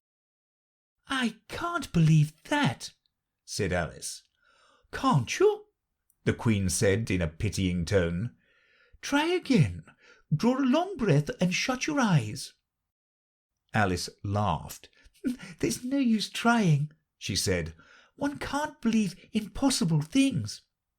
"I dare say you haven't had much practice," said the Queen. "When I was your age, I always did it for half an hour a day. Why, sometimes I've believed as many as 6 impossible things before breakfast. There goes the shawl again." The brooch had come undone as she spoke, and a sudden gust of wind blew the Queen's shawl across a little brook. The Queen spread out her arms again and went flying after it, and this time she succeeded in catching it for herself. "I've got it!" she cried in a triumphant tone. "Now you shall see me pin it on again all by myself." "Then I hope your finger is better now," Alice said very politely, as she crossed the little brook after the Queen. "Oh, much better!" cried the Queen, her voice rising to a squeak as she went on. "Much better, better, better, better." The last word ended in a long bleat, so like a sheep that Alice quite started. She looked at the Queen, who seemed to have suddenly wrapped herself up in wool. Alice rubbed her eyes and looked again. She couldn't make out what had happened at all. Was she in a shop? And was it really a sheep that was sitting on the other side of the counter? Rub as she could make nothing more of it. She was in a little dark shop, leaning with her elbows on the counter, and opposite to her was an old sheep, sitting in an armchair, knitting, and every now and then leaving off to look at her through a great pair of spectacles. "What is it you want to buy?" the sheep said at last, looking up for a moment from her knitting. "I don't quite know yet," Alice said very gently. "I should like to look all round me first, if I might." "You may look in front of you and on both sides if you like," said the sheep, "but you can't look all round you unless you've got eyes in the back of your head." But these, as it happened, Alice had not got. So she contented herself with turning round, looking at the shelves as she came to them. The shop seemed to be full of all manner of curious things, but the oddest part of it all was that whenever she looked hard at any shelf to make out exactly what it had on it, that particular shelf was always quite empty, though the others around it were crowded as full as they could hold. "Things flow about so here," she said at last in a plaintive tone, after she had spent a minute or so in vainly pursuing a large bright thing that looked sometimes like a doll and sometimes like a work-box, and was always in the shelf next above the one she was looking at. "And this one is the most provoking of all. But I'll tell you what," she added as a sudden thought struck her. "I'll follow it up to the very top shelf of all. It'll puzzle it to go through the ceiling, I expect." But even this plan failed. The thing went through the ceiling as quietly as possible, as if it were quite used to it. "Are you a child or a teetotum?" the sheep said, as she took up another pair of needles. "You'll make me giddy soon, if you go on turning round like that."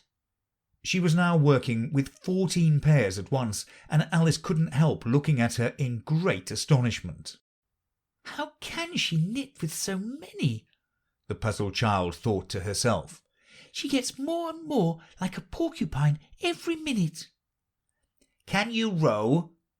the sheep asked, handing her a pair of knitting needles as she spoke.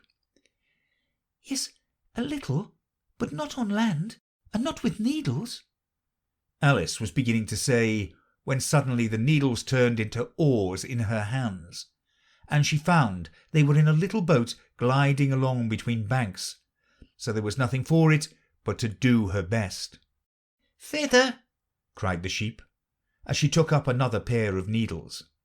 This didn't sound like a remark that needed any answer, so Alice said nothing but pulled away. There was something very queer about the water, she thought, as every now and then the oars got fast in it and would hardly come out again. "Feather, Feather!" the sheep cried again, taking more needles. "You'll be catching a crab directly." "A dear little crab," thought Alice. "I should like that." "Didn't you hear me say Feather?" the sheep cried angrily, taking up quite a bunch of needles. "Indeed I did," said Alice. "You've said it very often and very loud. Please, where are the crabs?" "In the water, of course," said the sheep, sticking some of the needles into her hair, as her hands were full. "Feather, I say." "Why do you say feather so often?" Alice asked at last, rather vexed. "I'm not a bird." "You are," said the sheep. "You're a little goose." This offended Alice a little, so there was no more conversation for a minute or two, while the boat glided gently on, sometimes among the beds of weeds, which made the oars stick fast in the water worse than ever, and sometimes under trees, but always with the same tall river banks frowning over their heads. "Oh, please, there are some scented rushes," Alice cried in a sudden transport of delight. "There really are, and such beauties." "You needn't say 'please' to me about 'em," the sheep said without looking up from her knitting. "I didn't put 'em there, and I'm not going to take 'em away." "No, but I meant, please, may we wait and pick some?" Alice pleaded. "If you don't mind stopping the boat for a minute." "How am I to stop it?" said the sheep. "If you leave off rowing, it'll stop of itself." So the boat was left to drift down the stream as it would, till it glided gently in among the waving rushes. And then the little sleeves were carefully rolled up, and the little arms were plunged in elbow deep to get the rushes a good long way down before breaking them off. And for a while Alice forgot all about the sheep and the knitting, as she bent over the side of the boat with just the ends of her tangled hair dipping into the water, while with bright eager eyes she caught at one bunch after another of the darling scented rushes. "I only hope the boat won't tipple over," she said to herself. "Oh, what a lovely one! Only I couldn't quite reach it. And it certainly did seem a little provoking, almost as if it happened on purpose," she thought, that though she managed to pick plenty of beautiful rushes as the boat glided by, there was always a more lovely one that she couldn't reach. "The prettiest are always further," she said at last, with a sigh at the obstinacy of the rushes in growing so far off, as, with flushed cheeks and dripping hair and hands, she scrambled back into her place and began to arrange her new-found treasures. What mattered it to her just then that the rushes had begun to fade, and to lose all their scent and beauty, from the very moment that she picked them? Even real scented rushes, you know, last only a very little while, and these, being dream rushes, melted away almost like snow as they lay in heaps at her feet. But Alice hardly noticed this. There were so many other curious things to think about. They hadn't gone much farther before the blade of one of the oars got fast in the water and wouldn't come out again. So Alice explained it afterwards, and the consequence was that the handle of it caught under her chin, and, in spite of a series of little shrieks of "Oh, oh, oh!" from poor Alice, it swept her straight off the seat and down among the heap of rushes. However, she wasn't hurt, and was soon up again. The sheep went on with her knitting all the while, just as if nothing had happened. "That was a nice crab you caught," she remarked, as Alice got back into her place, very much relieved to find herself still in the boat. "Was it? I didn't see it," said Alice, peeping cautiously over the side of the boat into the dark water. "I wish it hadn't let go. I should so like to see a little crab to take home with me." But the sheep only laughed scornfully and went on with her knitting. "Are there many crabs here?" said Alice. "Crabs and all sorts of things," said the sheep. "Plenty of choice, only make up your mind. Now, what do you want to buy?" "To buy?" Alice echoed in a tone that was half astonished and half frightened. For the oars and the boat and the river had vanished all in a moment, and she was back again in the little dark shop. "I should like to buy an egg, please," she said timidly. "How do you sell them?" 5 farthing for one, 2 for two," the sheep replied. "Then 2 are cheaper than 1?" Alice said in a surprised tone, taking out her purse. "Only you must eat them both if you buy 2, said the sheep. "Then I'll have 1, please," said Alice, as she put her money down on the counter, for she thought to herself, "They mightn't be at all nice, you know." The sheep took the money and put it away in a box.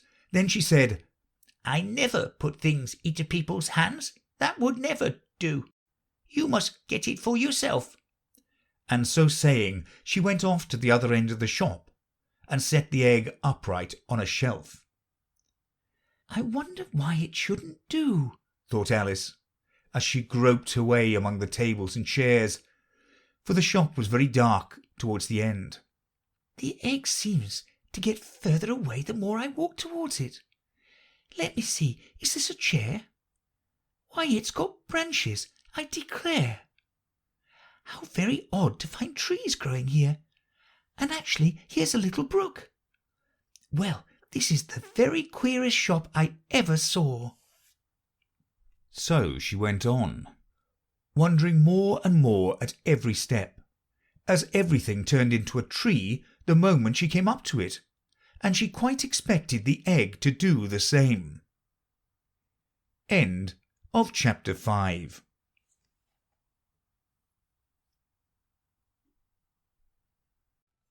Chapter 6 of Alice Through the Looking Glass by Lewis Carroll. Humpty Dumpty. However, the egg only got larger and larger and more human. When she had come within a few yards of it, she saw that it had eyes and a nose and mouth, and when she had come close to it, she saw that it was Humpty Dumpty himself. "It can't be anybody else," she said to herself. "I'm as certain of it as if his name were written all over his face." It might have been written 100 times easily on that enormous face. Humpty Dumpty was sitting with his legs crossed like a Turk on the top of a high wall, such a narrow one that Alice quite wondered how he could keep his balance, and as his eyes were steadily fixed in the opposite direction and he didn't take the least notice of her, she thought he must be a stuffed figure after all. "And how exactly like an egg he is," she said aloud, standing with her hands ready to catch him, for she was every moment expecting him to fall. "It's very provoking," Humpty Dumpty said after a long silence, looking away from Alice as he spoke, "to be called an egg. Very." "I said you looked like an egg, sir," Alice gently explained. "And some eggs are very pretty, you know," she added, hoping to turn her remark into a sort of a compliment. "Some people," said Humpty Dumpty, looking away from her as usual, "have no more sense than a baby." Alice didn't know what to say to this. It wasn't at all like conversation, she thought, as he had never said anything to her. In fact, his last remark was evidently addressed to a tree. So she stood and softly repeated to herself, "Humpty Dumpty sat on a wall. Humpty Dumpty had a great fall. All the king's horses and all the king's men couldn't put Humpty Dumpty in his place again. That last line is much too long for the poetry," she added almost out loud, forgetting that Humpty Dumpty would hear her. "Don't stand there chattering to yourself like that," Humpty Dumpty said, looking at her for the first time. "Well, tell me your name and your business." "My name is Alice, but—" "It's a stupid enough name," Humpty Dumpty interrupted impatiently. "What does it mean?" "Must a name mean something?" Alice asked doubtfully. "Of course it must," Humpty Dumpty said with a short laugh. "My name means the shape I am, and a good, handsome shape it is too. With a name like yours, you might be any shape, almost." "Why do you sit out here all alone?" said Alice, not wishing to begin an argument. "Why, because there's nobody with me," cried Humpty Dumpty. "Did you think I didn't know the answer to that? Ask another." "Don't you think you'd be safer down on the ground?" Alice went on, not with any idea of making another riddle, but simply in her good-natured anxiety for the queer creature. "That wall is so very narrow."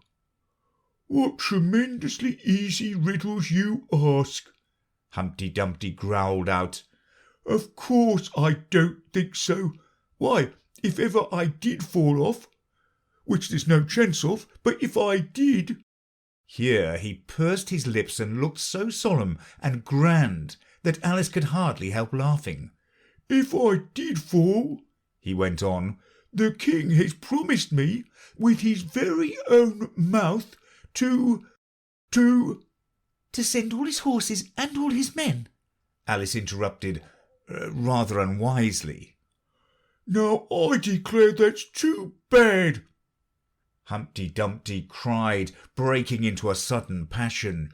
"You've been listening at doors and behind trees and down chimneys, or you couldn't have known it." "I haven't indeed," Alice said very gently. "It's in a book."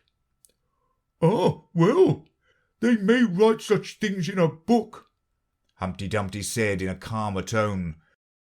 "That's what you call a history of England, that is. Now take a good look at me.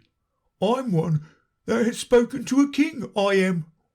Mayhap you'll never see such another. And to show you I'm not proud, you may shake hands with me." And he grinned almost from ear to ear as he leant forwards, and as nearly as possible fell off the wall in doing so, and offered Alice his hand. She watched him a little anxiously as she took it. "If he smiled much more, the ends of his mouth might meet behind," she thought. "and then I don't know what would happen to his head. I'm afraid it would come off." "Yes, all his horses and all his men," Humpty Dumpty went on. "They'd pick me up again in a minute, they would. However, this conversation is going on a little too fast. Let's go back to the last remark but one." "I'm afraid I can't quite remember it," Alice said very politely.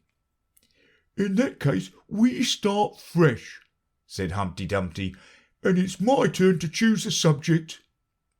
"He talks about it just as if it was a game," thought Alice. "So here's a question for you. How old did you say you were?" Alice made a short calculation and said, 7 years and 6 months. "Wrong!" Humpty Dumpty exclaimed triumphantly. "You never said a word like it." "I thought you meant, how old are you?" Alice explained. "If I'd meant that, I'd have said it," said Humpty Dumpty. Alice didn't want to begin another argument, so she said nothing. 7 years and 6 months, Humpty Dumpty repeated thoughtfully. "An uncomfortable sort of age.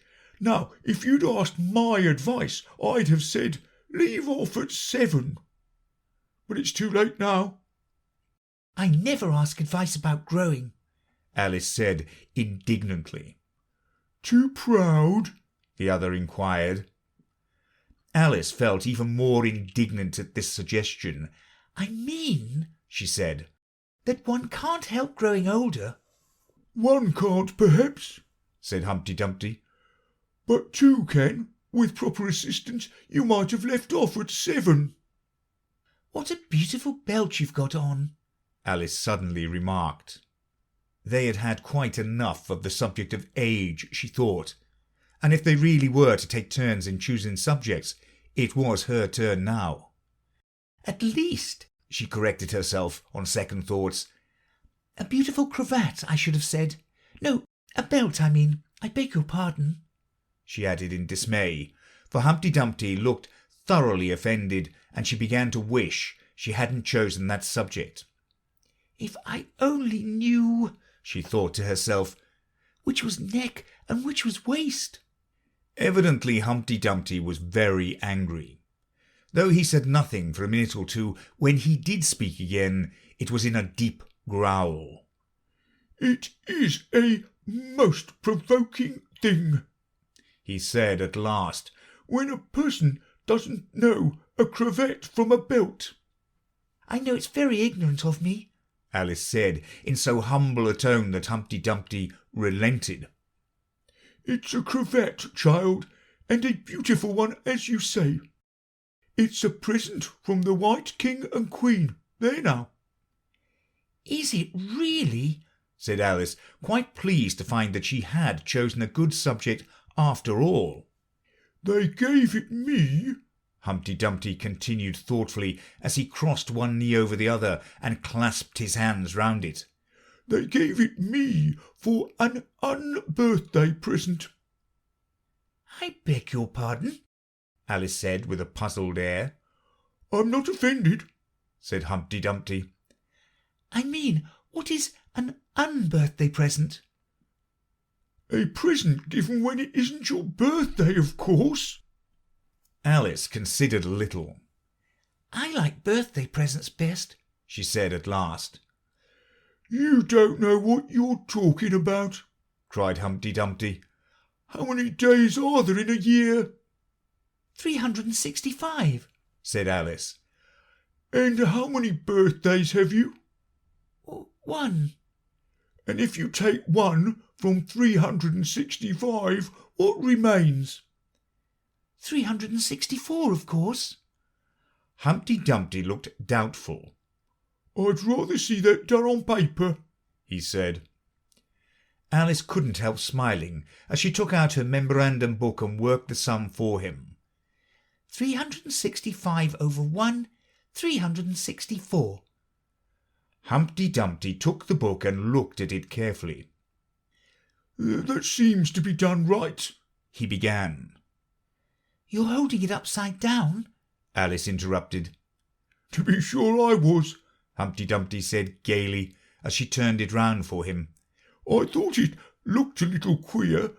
As I was saying, that seems to be done right, though I haven't time to look it over thoroughly just now. And that shows that there are 364 days when you might get unbirthday presents." "Certainly," said Alice. "And only 1 for birthday presents, you know. There's glory for you." "I don't know what you mean by glory," Alice said. Humpty Dumpty smiled contemptuously. "Of course you don't, till I tell you. I meant, there's a nice knock-down argument for you." "But glory doesn't mean a nice knock-down argument," Alice objected. "When I use a word," Humpty Dumpty said in rather a scornful tone, "it means just what I choose it to mean, neither more nor less." "The question is," said Alice, "whether you can make words mean so many different things."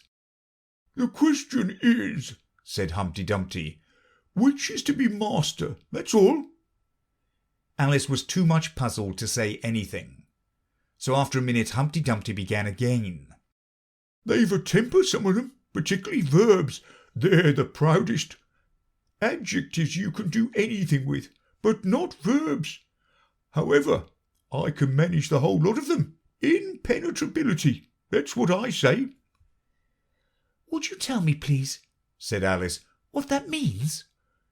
"Now you talk like a reasonable child," said Humpty Dumpty, looking very much pleased. "I meant by impenetrability that we've had enough of that subject, and it would be just as well if you'd mention what you mean to do next, as I suppose you don't mean to stop here all the rest of your life." "That's a great deal to make one word mean," Alice said in a thoughtful tone. "When I make a word do a lot of work like that," said Humpty Dumpty, "I always pay it extra." "Oh," said Alice. She was too much puzzled to make any other remark. "Ah, you should see 'em come round meal of a Saturday night," Humpty Dumpty went on, wagging his head gravely from side to side. "For to get their wages, you know." Alice didn't venture to ask what he paid them with, and so you see I can't tell you. "You seem very clever at explaining words, sir," said Alice. "Would you kindly tell me the meaning of the poem called Jabberwocky?" "Let's hear it," said Humpty Dumpty. "I can explain all the poems that were ever invented, and a good many that haven't been invented just yet." This sounded very hopeful, so Alice repeated the first verse. "'Twas brillig, and the slithy toves did gyre and gimble in the wabe. All mimsy were the borogroves, and the mome raths outgrabe." "That's enough to begin with," Humpty Dumpty interrupted. "There are plenty of hard words there. Brillig means 4 o'clock in the afternoon, the time when you begin broiling things for dinner." "That'll do very well," said Alice. "And slithy?" "Well, slithy means lithe and slimy. Lithe is the same as active. You see, it's like a portmanteau. There are 2 meanings packed up into one word." "I see it now," Alice remarked thoughtfully. "And what are toves?" "Well, toves are something like badgers, there's something like lizards, and there's something like corkscrews." "They must be very curious-looking creatures."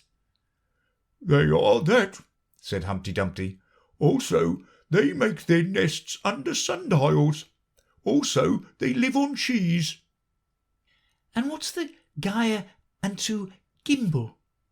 "To gyre is to go round and round like a gyroscope. To gimble is to make holes like a gimlet." "And the wabe is the grass plot round a sundial, I suppose?" said Alice, surprised at her own ingenuity. "Of course it is. It's called wabe, you know, because it goes a long way before it and a long way behind it." "And a long way beyond it on each side," Alice added. "Exactly so. Well then, mimsy is flimsy and miserable. That's another portmanteau for you. And a borogrove is a thin, shabby-looking bird with its feathers sticking out all round, something like a live mop." "And then mome raths," said Alice. "I'm afraid I'm giving you a great deal of trouble." "Well, a rath is a sort of green pig, but mome I'm not certain about. I think it's short for from home, meaning that they'd lost their way, you know." "And what does outgrabe mean?" "Well, outgrabing is something between bellowing and whistling, with a kind of sneeze in the middle. However, you'll hear it done maybe down in the wood yonder, and when you've once heard it, you'll be quite content. Who's been repeating all that hard stuff to you?" "I read it in a book," said Alice. "but I had some poetry repeated to me much easier than that, by Tweedledee, I think it was." "As to poetry, you know," said Humpty Dumpty, stretching out one of his great hands, "I can repeat poetry as well as other folk, if it comes to that." "Oh, it needn't come to that," Alice hastily said, hoping to keep him from beginning. "The piece I'm going to repeat," he went on without noticing her remark, "was written entirely for your amusement." Alice felt that in that case she really ought to listen to it. So she sat down and said, "Thank you," rather sadly. "In winter, when the fields are white, I sing this song for your delight. Only I don't sing it," he added as an explanation. I see you don't," said Alice. "If you can see whether I'm singing or not, you've sharper eyes than most," Humpty Dumpty remarked severely. Alice was silent. "In spring, when woods are getting green, I'll try and tell you what I mean." "Thank you very much," said Alice. "In summer, when the days are long, perhaps you'll understand the song. In autumn, when the leaves are brown, take pen and ink and write it down." "I will if I can remember it so long," said Alice. "You needn't go on making remarks like that," Humpty Dumpty said. "They're not sensible, and they put me out. I sent a message to the fish. I told them this is what I wish. The little fishes of the sea, they sent an answer back to me. The little fish's answer was, 'We cannot do it, sir, because—'" "I'm afraid I don't quite understand," said Alice. It gets easier further on," Humpty Dumpty replied. "I sent to them again to say it will be better to obey. The fishes answered with a grin, 'Why, what a temper you are in!' I told them once, I told them twice, they would not listen to advice. I took a kettle large and new, fit for the deed I had to do. My heart went hop, my heart went thump, I filled the kettle at the pump. Then someone came to me and said, 'The little fishes are in bed.' I said to him, I said it plain, 'Then you must wake them up again.' I said it very loud and clear, I went and shouted in his ear." Humpty Dumpty raised his voice almost to a scream as he repeated this verse, and Alice thought with a shudder, "I wouldn't have been the messenger for anything." "But he was very stiff and proud, he said you needn't shout so loud. And he was very proud and stiff, he said I'd go and wake them if. I took a corkscrew from the shelf, I went to wake them up myself, and when I found the door was locked, I pulled and pushed and kicked and knocked, and when I found the door was shut, I tried to turn the handle, but—" There was a long pause. "Is that all?" Alice timidly asked. "That's all," said Humpty Dumpty. "Goodbye." This was rather sudden, Alice thought. But after such a very strong hint that she ought to be going, she felt that it would hardly be civil to stay. So she got up and held out her hand. "Goodbye till we meet again," she said as cheerfully as she could. "I shouldn't know you again if we did meet," Humpty Dumpty replied in a discontented tone, giving her one of his fingers to shake. "You're so exactly like other people." "The face is what one goes by generally," Alice remarked in a thoughtful tone. "That's just what I complain of," said Humpty Dumpty. "Your face is the same as everybody has.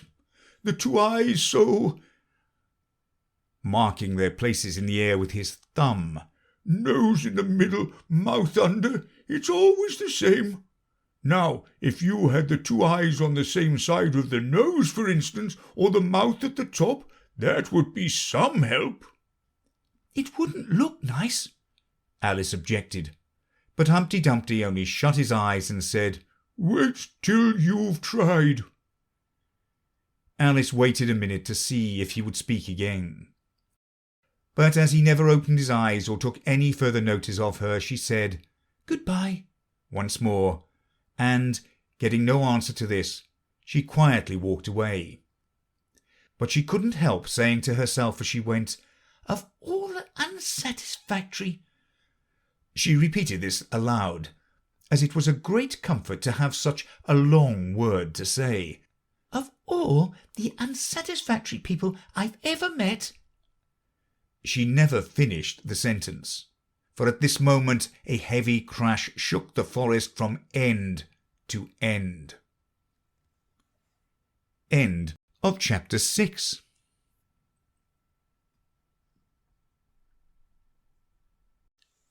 Chapter 7 of Through the Looking Glass by Lewis Carroll. The Lion and the Unicorn. The next moment soldiers came running through the wood, at first in 2s and 3s, then 10 or 20 together, and at last in such crowds that they seemed to fill the whole forest. Alice got behind a tree for fear of being run over, and watched them go by. She thought that in all her life she had never seen soldiers so uncertain on their feet. They were always tripping over something or other, and whenever one went down, several more always fell over him, so that the ground was soon covered with little heaps of men. Then came the horses. Having 4 feet, these managed rather better than the foot soldiers, but even they stumbled now and then, and it seemed to be a regular rule that whenever a horse stumbled, the rider fell off instantly. The confusion got worse every minute, and Alice was very glad to get out of the wood into an open place, where she found the White King seated on the ground, busily writing in his memorandum book. "I've sent them all," the king cried in a tone of delight on seeing Alice. "Did you happen to meet any soldiers, my dear, as you came through the wood?" "Yes, I did," said Alice. "Several thousand, I should think." 4,207, that's the exact number," the king said, referring to his book. "I couldn't send all the horses, you know, because 2 of them are wanted in the game, and I haven't sent the 2 messengers either. They're both gone to the town. Just look along the road and tell me if you can see either of them." "I see nobody on the road," said Alice. "I only wish I had such eyes," the king remarked in a fretful tone.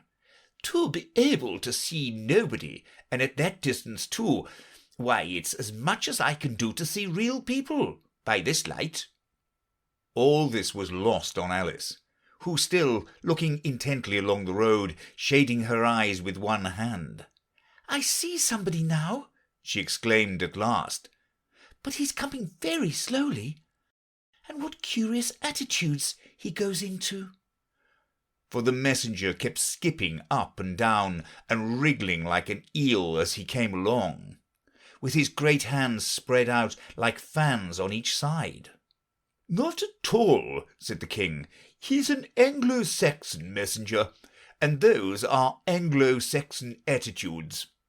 He only does them when he's happy. His name is Hagar."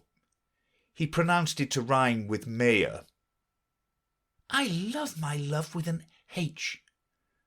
Alice couldn't help beginning. "Because he is happy. I hate him with a H because he's hideous. I fed him with ham sandwiches, and hey, his name is Hagar, and he lives—" "He lives on the hill," the king remarked simply, without the least idea that he was joining in the game, while Alice was still hesitating for the name of a town beginning with H. "The other messenger's called Hatter. I must have 2, you know, to come and go. 1 to come and 1 to go." "I beg your pardon," said Alice. "It isn't respectable to beg," said the king.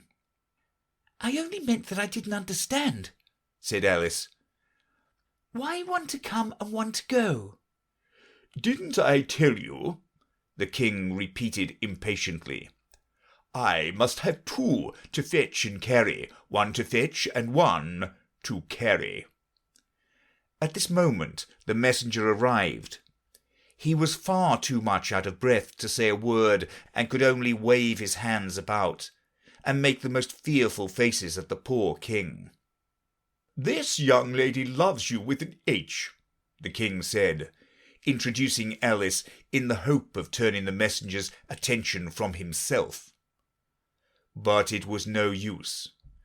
The Anglo-Saxon attitudes only got more extraordinary every moment, while the great eyes rolled wildly from side to side. "You alarm me," said the king. "I feel faint. Give me a ham sandwich." On which the messenger, to Alice's great amusement, opened a bag that hung round his neck and handed a sandwich to the king, who devoured it greedily. "Another sandwich," said the king.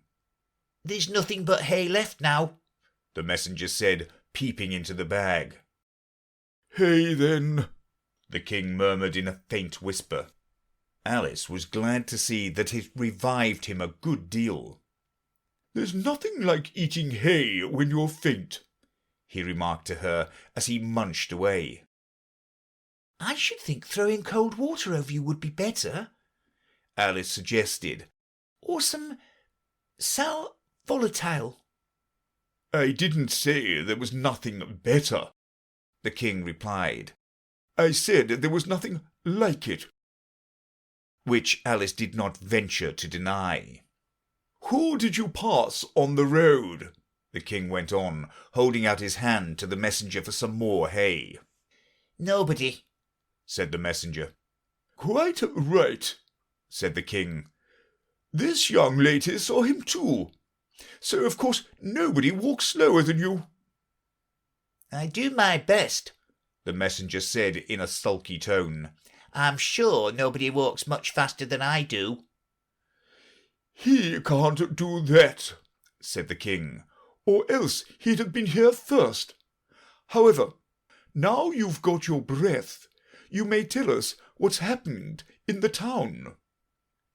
"I'll whisper it," said the messenger, putting his hands to his mouth in the shape of a trumpet, and stooping so as to get close to the king's ear.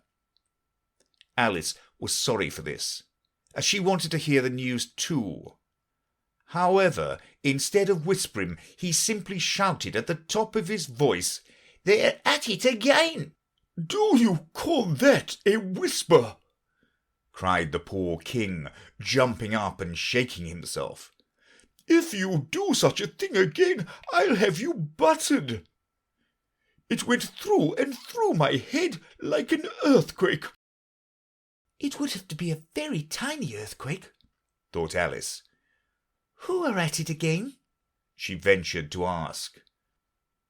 "Why, the lion and the unicorn, of course," said the king. "Fighting for the crown?" "Yes, to be sure," said the king. "And the best joke is that it's my crown all the while. Let's run and see them." And they trotted off, Alice repeating to herself as she ran the words of the old song. "The lion and the unicorn were fighting for the crown. The lion beat the unicorn all round the town. Some gave them white bread, some gave them brown, some gave them plum cake and drummed them out of town. Does the one that wins get the crown?" she asked as well as she could, for the run was putting her quite out of breath. "Dear me, no," said the king. "What an idea!" "Would you be good enough," Alice panted out after running a little further, "to stop a minute, just to get one's breath again?" "I'm good enough," the king said, "only I'm not strong enough. You see, a minute goes by so fearfully quick. You might as well try to stop a Bandersnatch." Alice had no more breath for talking, so they trotted on in silence till they came in sight of a great crowd, in the middle of which the lion and unicorn were fighting. They were in such a cloud of dust that at first Alice could not make out which was which, but she soon managed to distinguish the unicorn by his horn. They placed themselves close to where Hatter, the other messenger, was standing watching the fight, with a cup of tea in one hand and a piece of bread and butter in the other. "He's only just out of prison, and he hadn't finished his tea when he was sent in," Hagar whispered to Alice. "and they only give them oyster shells in there. So you see, he's very hungry and thirsty. How are you, dear child?" he went on, putting his arm affectionately round Hatter's neck. Hatter looked round and nodded, and went on with his bread and butter. "Were you happy in prison, dear child?" said Hagar. Hatter looked round once more, and this time a tear or two trickled down his cheek, but not a word would he say. "Speak, can't you?" Hagar cried impatiently, but Hatter only munched away and drank some more tea. "Speak, won't you?" cried the king. "How are they getting on with the fight?" Hatter made a desperate effort and swallowed a large piece of bread and butter. "They're getting on very well," he said in a choking voice. "Each of them has been down about 87 times. "Then I suppose they'll soon bring the white bread and the brown," Alice ventured to remark. "It's waiting for 'em now," said Hatter. "This is a bit of it I'm eating."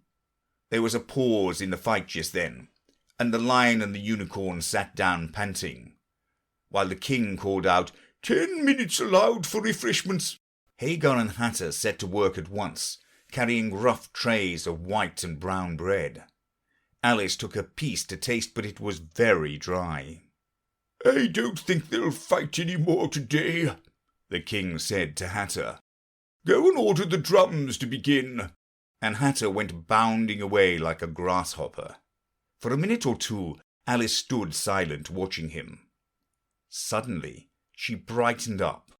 Look, look, she cried, pointing eagerly. there's the White Queen running across the country. She came flying out of the woods over yonder. How fast those queens can run!" "There's some enemy after her, no doubt," the king said, without even looking round. "That wood's full of them." "But aren't you going to run and help her?" Alice asked, very much surprised at his taking it so quietly. "No use," said the king. "She runs so fearfully quick, you might as well try to catch a Bandersnatch. But I'll make a memorandum about her if you like. She's a dear good creature," he repeated softly to himself as he opened his memorandum book. "Do you spell creature with a double E?" At this moment the unicorn sauntered by them with his hands in his pockets. "I had the best of it this time," he said to the king, just glancing at him as he passed. A little," the king replied rather nervously. "You shouldn't have run him through with your horn, you know." "It didn't hurt him," the unicorn said carelessly, and he was going on when his eye happened to fall upon Alice. He turned round rather instantly and stood for some time looking at her with an air of the deepest disgust. "What is this?" he said at last. "This is a child," Hagar replied eagerly, coming in front of Alice to introduce her, and spreading out both his hands towards her in an Anglo-Saxon attitude. "We only found it today. It's as large as life and twice as natural." "I always thought they were fabulous monsters," said the unicorn. "Is it alive?" "It can talk," said Hagar solemnly.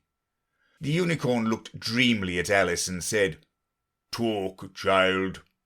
Alice could not help her lips curling up into a smile as she began. "Do you know, I always thought unicorns were fabulous monsters too. I never saw one alive before." "Well, now that we have seen each other," said the unicorn, "if you'll believe in me, I'll believe in you. Is that a bargain?" "Yes, if you like," said Alice. "Come, fetch out the plum cake, old man," the unicorn went on, turning from her to the king. "None of your brown bread for me." Certainly, the king muttered, and beckoned to Hagar. "Open the bag," he whispered. "Quick! Not that one, that's full of hay." Hagar took a large cake out of the bag and gave it to Alice to hold, while he got out a dish and carving knife. How they all came out of it Alice couldn't guess. It was just like a conjuring trick, she thought. The lion had joined them while this was going on. He looked very tired and sleepy, and his eyes were half shut. "What's this?"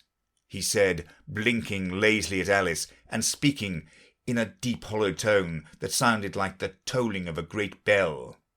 "Ah, what is it now?" the unicorn cried eagerly. "You'll never guess. I couldn't." The lion looked at Alice wearily. "Are you animal, vegetable, or mineral?" he said, yawning at every other word. "It's a fabulous monster," the unicorn cried out before Alice could reply.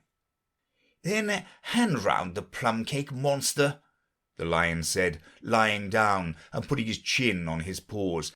"And sit down, both of you," to the king and the unicorn.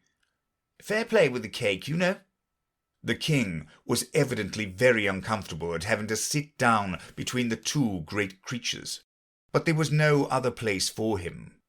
"What a fight we might have for the crown now," the unicorn said, looking slyly up at the crown, which the poor king was nearly shaking off his head, he trembled so much. "I should win easy," said the lion. "I'm not so sure of that," said the unicorn. "Why, I beat you all round the town, you chicken," the lion replied angrily, half getting up as he spoke. Here the king interrupted to prevent the quarrel going on. He was very nervous, and his voice quite quivered. All round the town, he said. That's a good long way. Did you go by the old bridge or the marketplace? You've got the very best view by the old bridge. I'm sure I don't know, the lion growled out as he lay down again. There was too much dust to see anything. What a time the monster is cutting up that cake. Alice had seated herself on the bank of a little brook, with the great dish on her knees, and was sawing away diligently with the knife. "It's very provoking," she said in reply to the lion. She was getting quite used to being called the monster. "I've cut several slices already, but they always join on again." You don't know how to manage looking-glass cakes, the unicorn remarked. Hand it round first and cut it afterwards. This sounded nonsense, but Alice very obediently got up and carried the dish round, and the cake divided itself into 3 pieces as she did so. "Now cut it up," said the lion, as she returned to her place with the empty dish. "I say, this isn't fair," cried the unicorn, as Alice sat with the knife in her hand, very much puzzled how to begin. "The monster has given the lion twice as much as me." "She's kept none for herself anyhow," said the lion. "Do you like plum cake, monster?" But before Alice could answer him, the drums began. Where the noise came from she couldn't make out. The air seemed full of it, and rang through and through her head till she felt quite deafened. She started to her feet and sprang across the little brook in her terror, and just had time to see the lion and the unicorn rise to their feet with angry looks at being interrupted in their feast, before she dropped to her knees and put her hands over her ears, vainly trying to shut out the dreadful uproar. "If that doesn't drum them out of town," she thought to herself, "nothing ever will." End of chapter 7.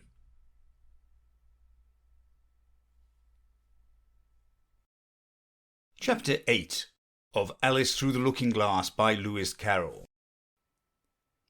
It's my own invention. After a while, the noise seemed gradually to die away till all was dead silence, and Alice lifted up her head in some alarm. There was no one to be seen, and her first thought was that she must have been dreaming about the lion and the unicorn and those queer Anglo-Saxon messengers. However, there was the great dish still lying at her feet, on which she had tried to cut the plum cake. "So I wasn't dreaming after all," she said to herself. Unless we're all part of the same dream. Only I do hope it's my dream and not the Red King's. I don't like belonging to another person's dream," she went on in a rather complaining tone. "I've a great mind to go and wake him and see what happens." At this moment her thoughts were interrupted by a loud shouting of "Ahoy! Ahoy! Check!" and a knight dressed in crimson armour came galloping down upon her, brandishing a great club. Just as he reached her, the horse stopped suddenly. "You're my prisoner," the knight cried as he tumbled off his horse. Startled as she was, Alice was more frightened for him than for herself at the moment, and watched him with some anxiety as he mounted again. As soon as he was comfortably in the saddle, he began once more. "You're my—" But here another voice broke in. "Ahoy! Ahoy! Check!" And Alice looked round in some surprise for the new enemy. This time it was a white knight. He drew up at Alice's side and tumbled off his horse just as the red knight had done. Then he got on again, and the two knights sat looking at each other for some time, without speaking. Alice looked from one to the other in some bewilderment.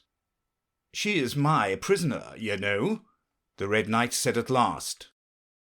"Yes, but then I came and rescued her," the White Knight replied. "Well, we must fight for her then," said the Red Knight as he took up his helmet, which hung from the saddle and was something the shape of a horse's head, and put it on. "You will observe the rules of battle, of course," the White Knight remarked, putting on his helmet too. "I always do," said the Red Knight, and they began banging away at each other with such fury that Alice got behind a tree to be out of the way of the blows. "I wonder now what the rules of battle are," she said to herself, as she watched the fight timidly peeping out from her hiding place. "One rule seems to be that if one knight hits the other, he knocks him off his horse, and if he misses, he tumbles off himself. And another rule seems to be that they hold their clubs with their arms as if they were Punch and Judy. What a noise they make when they tumble, just like a whole set of fire irons falling into the fender. And how quiet the horses are! They let them get on and off them just as if they were tables." Another rule of battle that Alice had not noticed seemed to be that they always fell on their heads, and the battle ended with their both falling off in this way, side by side. When they got up again, they shook hands, and then the Red Knight mounted and galloped off. "It was a glorious victory, wasn't it?" said the White Knight as he came up panting. "I don't know," Alice said doubtfully. "I don't want to be anybody's prisoner. I want to be a queen." "So you will when you've crossed the next brook," said the White Knight. "I'll see you safe to the end of the wood, and then I must go back, you know. That's the end of my move." "Thank you very much," said Alice. "May I help you off with your helmet?" It was evidently more than he could manage by himself. However, she managed to shake him out of it at last. "Now one can breathe more easily," said the knight, putting back his shaggy hair with both hands, and turning his gentle face and large mild eyes to Alice. She thought she had never seen such a strange-looking soldier in all her life. He was dressed in tin armour which seemed to fit him very badly, and he had a queer-shaped little deal-box fastened across his shoulder, upside down, and with the lid hanging open. Alice looked at it with great curiosity. "I see you're admiring my little box," the knight said in a friendly tone. "It's my own invention to keep clothes and sandwiches in. You see, I carry it upside down so that the rain can't get in." "But the things can get out," Alice gently remarked. "Do you know the lid's open?" "I didn't know it," the knight said, a shade of vexation passing over his face. "Then all the things must have fallen out, and the box is no use without them." He unfastened it as he spoke, and was just going to throw it into the bushes when a sudden thought seemed to strike him, and he hung it carefully on a tree. "Can you guess why I did that?" he said to Alice. Alice shook her head. "In hopes some bees may make a nest in it. Then I should get honey." "But you've got a beehive, or something like one, fastened to the saddle," said Alice. "Yes, it's a very good beehive," the knight said in a discontented tone. "One of the best, but not a single bee has come near it yet. And the other thing is a mousetrap. I suppose the mice keep the bees out, or the bees keep the mice out. I don't know which." "I was wondering what the mousetrap was for," said Alice. "It isn't very likely there would be any mice on the horse's back." "Not very likely, perhaps," said the knight, "but if they do come, I don't choose to have them running all about. You see," he went on after a pause, "it's as well to be provided for everything. That's the reason the horse has all those anklets round its feet." "But what are they for?" Alice asked in a tone of great curiosity. "To guard against the bites of sharks," the knight replied. "It's an invention of my own. And now help me on. I'll go with you to the end of the wood. What's the dish for?" "It's meant for plum cake," said Alice. "We'd better take it with us," the knight said. "It'll come in handy if we find any plum cake. Help me to get it into this bag." This took a very long time to manage, though Alice held the bag open very carefully because the knight was so very awkward in putting in the dish. The first 2 or 3 times that he tried, he fell in himself instead. "It's rather a tight fit, you see," he said as they got it in at last. "There are so many candlesticks in the bag." And he hung it to the saddle, which was already loaded with bunches of carrots and fire irons and many other things. "I hope you've got your hair well fastened on," he continued as they set off. "Only in the usual way," Alice said, smiling. "That's hardly enough," he said anxiously. "You see, the wind is so very strong here, it's as strong as soup." "Have you not invented a plan for keeping the hair from being blown off?" Alice inquired. "Not yet," said the knight. "but I've got a plan for keeping it from falling off." "I should like to hear it very much." "First you take an upright stick," said the knight. "then you make your hair creep up it like a fruit tree. Now, the reason hair falls off is because it hangs down. Things never fall upwards, you know. It's a plan of my own invention. You may try it if you like." It didn't sound a comfortable plan, Alice thought, and for a few minutes she walked on in silence, puzzling over the idea, and every now and then stopping to help the poor knight, who certainly was not a good rider. Whenever the horse stopped, which it did very often, he fell off in front, and whenever it went on again, which it generally did rather suddenly, he fell off behind.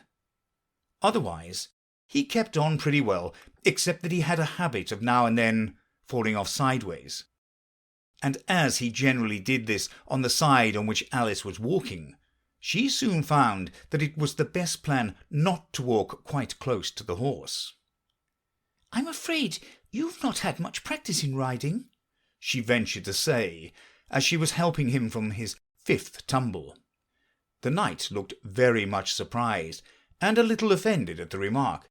"What makes you say that?" he asked as he scrambled back into the saddle, keeping hold of Alice's hair with one hand to save himself from falling over on the other side. "Because people don't fall off quite so often when they've had much practice." "I've had plenty of practice," the knight said very gravely. "Plenty of practice." Alice could think of nothing better to say than, "Indeed?" but she said it as heartily as she could. They went on a little way in silence after this, the knight with his eyes shut muttering to himself, and Alice watching anxiously for the next tumble. "The great art of riding," the knight suddenly began in a loud voice, waving his right arm as he spoke, "is to keep." Here the sentence ended as suddenly as it had begun, as the knight fell heavily on the top of his head, exactly in the path where Alice was walking. She was quite frightened this time, and said in an anxious tone as she picked him up, "I hope no bones are broken." "None to speak of," the knight said, as if he didn't mind breaking 2 or 3 of them. "The great art of riding, as I was saying, is to keep your balance properly, like this, you know." He let go the bridle and stretched out both his arms to show Alice what he meant, and this time he fell flat on his back right under the horse's feet. "Plenty of practice," he went on repeating, all the time that Alice was getting him on his feet again. Plenty of practice." "It's too ridiculous," cried Alice, losing all her patience this time. "You ought to have a wooden horse on wheels, that you ought." "Does that kind go smoothly?" the knight asked in a tone of great interest, clasping his arm round the horse's neck as he spoke, just in time to save himself from tumbling off again. "Much more smoothly than a live horse," Alice said, with a little scream of laughter, in spite of all she could do to prevent it. "I'll get one," the knight said thoughtfully to himself. "One or two, several." There was a short silence after this, and then the knight went on again. "I'm a great hand at inventing things. Now, I dare say you noticed the last time you picked me up that I was looking rather thoughtful." "You were a little grave," said Alice. "Well then, just then I was inventing a new way of getting over a gate. Would you like to hear it?" "Very much indeed," Alice said politely. "I'll tell you how I came to think of it," said the knight. "You see, I said to myself, the only difficulty is with their feet. Their head is high enough already. Now, first I put my head on the top of the gate, then I stand on my head, then the feet are high enough, you see, then I'm over, you see." "Yes, I suppose you'd be over when that was done," Alice said thoughtfully. "But don't you think it would be rather hard?" "I haven't tried it yet," the knight said gravely, "so I can't tell for certain, but I'm afraid it would be a little hard." He looked so vexed at the idea that Alice changed the subject hastily. "What a curious helmet you've got," she said cheerfully. "Is that your invention too?" The knight looked down proudly at his helmet, which hung from the saddle. "Yes," he said, "but I've invented a better one than that, like a sugar loaf. When I used to wear it, if I fell off the horse, it always touched the ground directly. So I had a very little way to fall, you see. But there was the danger of falling into it, to be sure. That happened to me once, and the worst of it was, before I could get out again, the other white knight came and put it on. He thought it was his own helmet." The knight looked so solemn about it that Alice did not dare to laugh. "I'm afraid you must have hurt him," she said in a trembling voice. "Being on the top of his head." "I had to kick him, of course," the knight said very seriously. "And then he took the helmet off again. But it took hours and hours to get me out. I was as fast as lightning, you know." "But that's a different kind of fastness," Alice objected. The knight shook his head. "It was all kinds of fastness with me, I can assure you," he said. He raised his hands in some excitement as he said this, and instantly rolled out of the saddle and fell headlong into a deep ditch. Alice ran to the side of the ditch to look for him. She was rather startled by the fall, as for some time he had kept on very well, and she was afraid that he really was hurt this time. However, though she could see nothing but the soles of his feet, she was much relieved to hear that he was talking on in his usual tone. "All kinds of fastness," he repeated. "But it was careless of him to put another man's helmet on, with a man in it too." "How can you go on talking so quietly, head down?" Alice asked, as she dragged him out by the feet and laid him in a heap on the bank. The knight looked surprised at the question. "What does it matter where my body happens to be?" he said. "My mind goes on working all the same. In fact, the more head downwards I am, the more I keep inventing new things. Now, the cleverest thing of the sort that I ever did," he went on after a pause, "was inventing a new pudding during the meat course." "In time to have it cooked for the next course?" said Alice. "Well, not the next course," the knight said in a slow, thoughtful tone. "No, certainly not the next course." "Then it would have to be the next day. I suppose you wouldn't have 2 pudding courses in one dinner?" "Well, not the next day," the knight repeated as before. "Not the next day. In fact," he went on, holding his head down and his voice getting lower and lower, "I don't believe that pudding ever was cooked. In fact, I don't believe that pudding ever will be cooked. And yet it was a very clever pudding to invent." "What did you mean it to be made of?" Alice asked, hoping to cheer him up, for the poor knight seemed quite low-spirited about it. It began with blotting paper, the knight answered with a groan. That wouldn't be very nice, I'm afraid. Not very nice alone, he interrupted quite eagerly. But you've no idea what a difference it makes mixing it with other things, such as gunpowder and sealing wax. And here I must leave you. They had just come to the end of the wood. Alice could only look puzzled. She was thinking of the pudding. You are sad, the knight said in an anxious tone. Let me sing you a song to comfort you. Is it very long? Alice asked, for she had heard a good deal of poetry that day. It's long, said the knight, but very, very beautiful. Everybody that hears me sing it, either it brings their tears into their eyes, or else... Or else what? Said Alice, for the knight had made a sudden pause. Or else it doesn't, you know. The name of the song is called Haddock's Eyes. Oh, that's the name of the song, is it?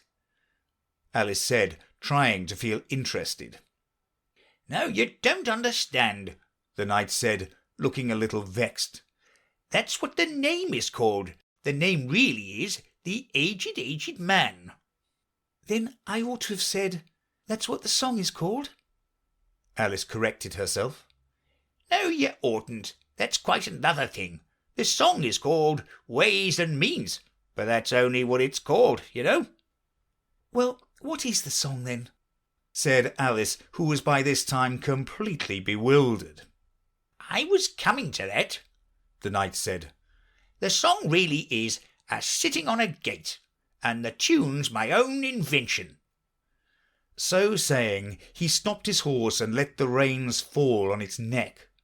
Then slowly beating time with one hand, and with a faint smile lighting up his gentle, foolish face, as if he enjoyed the music of his song, he began.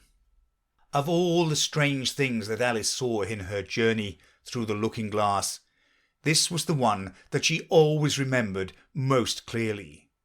Years afterwards she could bring the whole scene back again, as if it had been only yesterday. The mild blue eyes and kindly smile of the knight, the setting sun gleaming through his hair, and the shining on his armour in a blaze of light that quite dazzled her. The horse quietly moving about, with the reins hanging loose on his neck, cropping the grass at her feet, and the black shadows of the forest behind, all this she took in like a picture, as with one hand shading her eyes she leant against a tree, watching the strange pair and listening in a half-dream to the melancholy music of the song. But the tune isn't his own invention, she said to herself. It's, I give thee all, I can no more. She stood and listened very attentively, but no tears came into her eyes. I'll tell thee everything I can, there's little to relate. I saw an aged man a-sitting on a gate. Who are you, aged man? I said, and how is it you live? And his answer trickled through my head like water through a sieve. He said, I look for butterflies that sleep among the wheat. I make them into mutton pies and sell them in the street. I sell them unto men, he said, who sail on stormy seas, and that's the way I get my bread, a trifle if you please. But I was thinking of a plan to dye one's whiskers green, and always use so large a fan that they could not be seen. So, having no reply to give to what the old man said, I cried, Come tell me how you live, and thumped him on the head. His accent mild took up the tale, he said, I go my ways, and when I find a mountain rill, I set it in a blaze.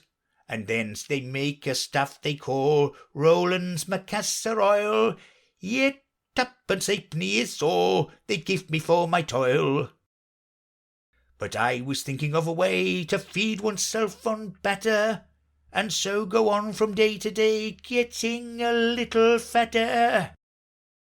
I shook him well from side to side until his face was blue, come tell me how you live, I cried, and what is it you do? He said, I hunt for haddocks' eyes among the heather bright, and work them into waistcoat buttons in the silent night. And these I do not sell for gold or coin of silvery shine, but for a copper halfpenny, and that will purchase 9. I sometimes dig for butted rolls, or set lime twigs for crabs. I sometimes search the grassy knolls for wheels of handsome cabs. And that's the way, he gave a wink, by which I get my wealth, and very gladly will I drink your honour's noble health. I heard him then, for I had just completed my design to keep the Menai Bridge from rust by boiling it in wine. I thanked him much for telling me the way he got his wealth, but chiefly for his wish that he might drink my noble health. And now if e'er by chance I put my fingers into glue, or madly squeeze a right-hand foot into a left-hand shoe, or if I drop upon my toe a very heavy weight, I weep, for it reminds me so of that old man I used to know, whose look was mild, whose speech was slow, whose hair was whiter than the snow, whose face was very like a crow, with eyes like cinders all aglow, who seemed distracted with his woe, who rocked his body to and fro, and muttered mumblingly and low, as if his mouth were full of dough, who snorted like a buffalo that summer evening long ago, a-sitting on a gate. As the knight sang the last words of the ballad, he gathered up the reins and turned his horse's head along the road by which they had come. You've only a few yards to go, he said, down the hill and over that little brook, and then you'll be a queen. But you'll stay and see me off first, he added, as Alice turned with an eager look in the direction to which he pointed. I shan't be long. You'll wait and wave your handkerchief when I get to that turn in the road. I think it'll encourage me, you see. Of course I will, said Alice. And thank you very much for coming so far, and for the song. I liked it very much. I hope so, the knight said doubtfully, but you didn't cry so much as I thought you would. So they shook hands, and the knight rode slowly away into the forest. It won't take long to see him off, I expect, Alice said to herself, as she stood watching him. There he goes, right on his head as usual. However, he gets on again pretty easily. That comes of having so many things hung round the horse. So she went on talking to herself as she watched the horse walking leisurely along the road, and the knight tumbling off first on one side and then on the other. After the 4th or 5th tumble, he reached the turn, and then she waved her handkerchief to him and waited till he was out of sight. I hope it encouraged him, she said, as she turned to run down the hill.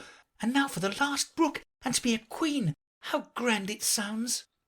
A very few steps brought her to the edge of the brook. The 8th square at last, she cried as she bounded over, and threw herself down to rest on a lawn as soft as moss, with little flower beds dotted about it here and there. Oh, how glad I am to get here! And what is this on my head? She exclaimed in a tone of dismay, as she put her hands up to something very heavy, and fitted tight all round her head. But how can it have got there without me knowing it? She said to herself, as she lifted it off and sat it on her lap to make out what it could possibly be. It was a golden crown. End of chapter 8.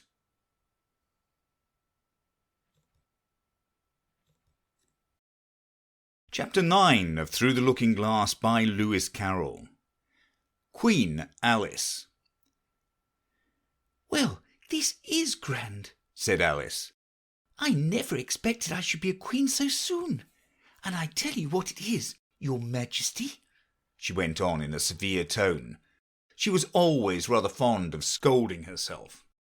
It will never do for you to be lolling about on the grass like that. Queens have to be dignified, you know. So she got up and walked about. rather stiffly just at first, as she was afraid that the crown might come off. But she comforted herself with the thought that there was nobody to see her. "And if I really am a queen," she said as she sat down again, "I should be able to manage it quite well in time." Everything was happening so oddly that she didn't feel a bit surprised at finding the Red Queen and the White Queen sitting close to her, one on each side. She would have liked very much to ask them how they came there, but she feared it would not be quite civil. However, there would be no harm, she thought, in asking if the game was over. "Please would you tell me," she began, looking timidly at the Red Queen. "Speak when you're spoken to," the Queen sharply interrupted her. "But if everyone obeyed that rule," said Alice, who was always ready for a little argument.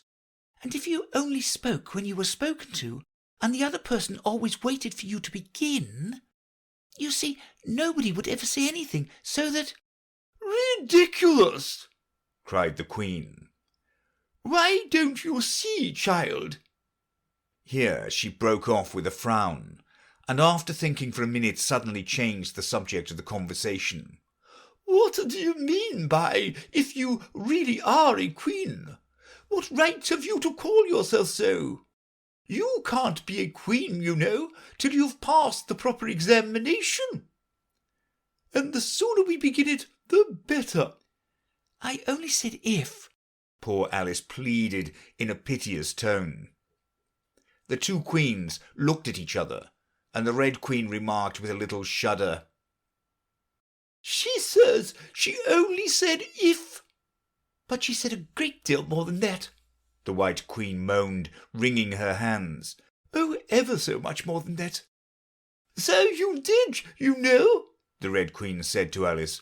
"Always speak the truth, think before you speak, and write it down afterwards." "I'm sure I didn't mean—" Alice was beginning, but the Red Queen interrupted her impatiently. "That's just what I complain of. You should have meant. What do you suppose is the use of a child without any meaning? Even a joke should have some meaning, and a child's more important than a joke, I hope. You wouldn't deny that even if you tried with both hands." "I don't deny things with my hands," Alice objected. "Nobody said you did," said the Red Queen. "I said you couldn't if you tried." "She's in that state of mind," said the White Queen, "that she wants to deny something, only she doesn't know what to deny." "A nasty, vicious temper," the Red Queen remarked. And then there was an uncomfortable silence for a minute or two. The Red Queen broke the silence by saying to the White Queen, "I invite you to Alice's dinner party this afternoon." The White Queen smiled feebly and said, "And I invite you." "I didn't know I was to have a party at all," said Alice. "But if there is to be one, I think I ought to invite the guests." "We gave you the opportunity of doing it," the Red Queen remarked, "but I dare say you've not had many lessons in manners yet." "Manners are not taught in lessons," said Alice. "Lessons teach you to do sums and things of that sort." "And you do addition?" the White Queen asked. "What's 1 and 1, and 1 and 1 and 1 and 1 and 1 and 1 and 1 and 1? "I don't know," said Alice. "I lost count." "She can't do addition," the Red Queen interrupted. "Can you do subtraction? Take 9 from 8. 9 from 8 I can't, you know," Alice replied very readily. "But—" "She can't do subtraction," said the White Queen. "Can you do division? Divide a loaf by a knife. What's the answer to that?" "I suppose—" Alice was beginning, but the Red Queen answered for her. "Bread and butter, of course. Try another subtraction sum. Take a bone from a dog. What remains?" Alice considered. The bone would remain, of course, if I took it, and the dog wouldn't remain. It would come to bite me, and I'm sure I shouldn't remain." "Then you think nothing would remain?" said the Red Queen. "I think that's the answer." "Wrong as usual," said the Red Queen. "The dog's temper would remain." "But I don't see how." "Why, look here," the Red Queen cried.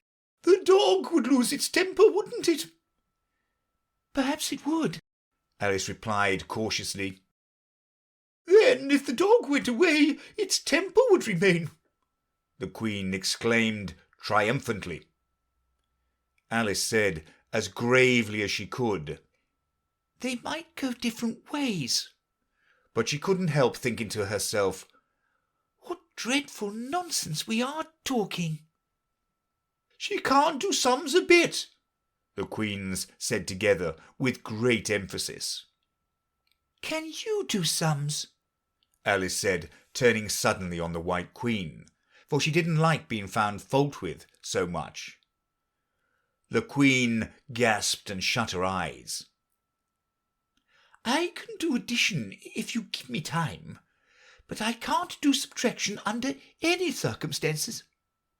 "Of course you know your A, B, C," said the Red Queen. "To be sure I do," said Alice. "So do I," the White Queen whispered. "We'll often say it over together, dear, and I'll tell you a secret. I can read words of one letter. Isn't that grand? However, don't be discouraged. You'll come to it in time." Here the Red Queen began again. "Can you answer useful questions?" she said. "How is bread made?" "I know that," Alice cried eagerly. "You take some flour." "Where do you pick the flour?" the White Queen asked. "In the garden or in the hedges?" "Well, it isn't picked at all," Alice explained. "It's ground." "How many acres of ground?" said the White Queen. "You mustn't leave out so many things." "Fan her head," the Red Queen anxiously interrupted. "She'll be feverish after so much thinking." So they set to work and fanned her with bunches of leaves till she had to beg them to leave off. It blew her hair about so. "She's all right again now," said the Red Queen. "Do you know languages? What's the French for fiddle-dee-dee?" "Fiddle-dee-dee's not English," Alice replied gravely. "Whoever said it was?" said the Red Queen. Alice thought she saw a way out of the difficulty this time. "If you tell me what language fiddle-dee-dee is, I'll tell you the French for it," she exclaimed triumphantly. But the Red Queen drew herself up rather stiffly and said, "Queens never make bargains." "I wish queens never asked questions," Alice thought to herself. "Don't let us quarrel," the White Queen said in an anxious tone. "What is the cause of lightning?" "The cause of lightning," Alice said very decidedly, for she felt quite certain about this, "is thunder." No, she hastily corrected herself. I meant the other way." "It's too late to correct it," said the Red Queen. "When you've once said a thing, that fixes it, and you must take the consequences." "Which reminds me," the White Queen said, looking down and nervously clasping and unclasping her hands. "we had such a thunderstorm last Tuesday. I mean one of the last set of Tuesdays, you know." Alice was puzzled. "In our country," she remarked, "there's only one day at a time." The Red Queen said, "That's a poor, thin way of doing things.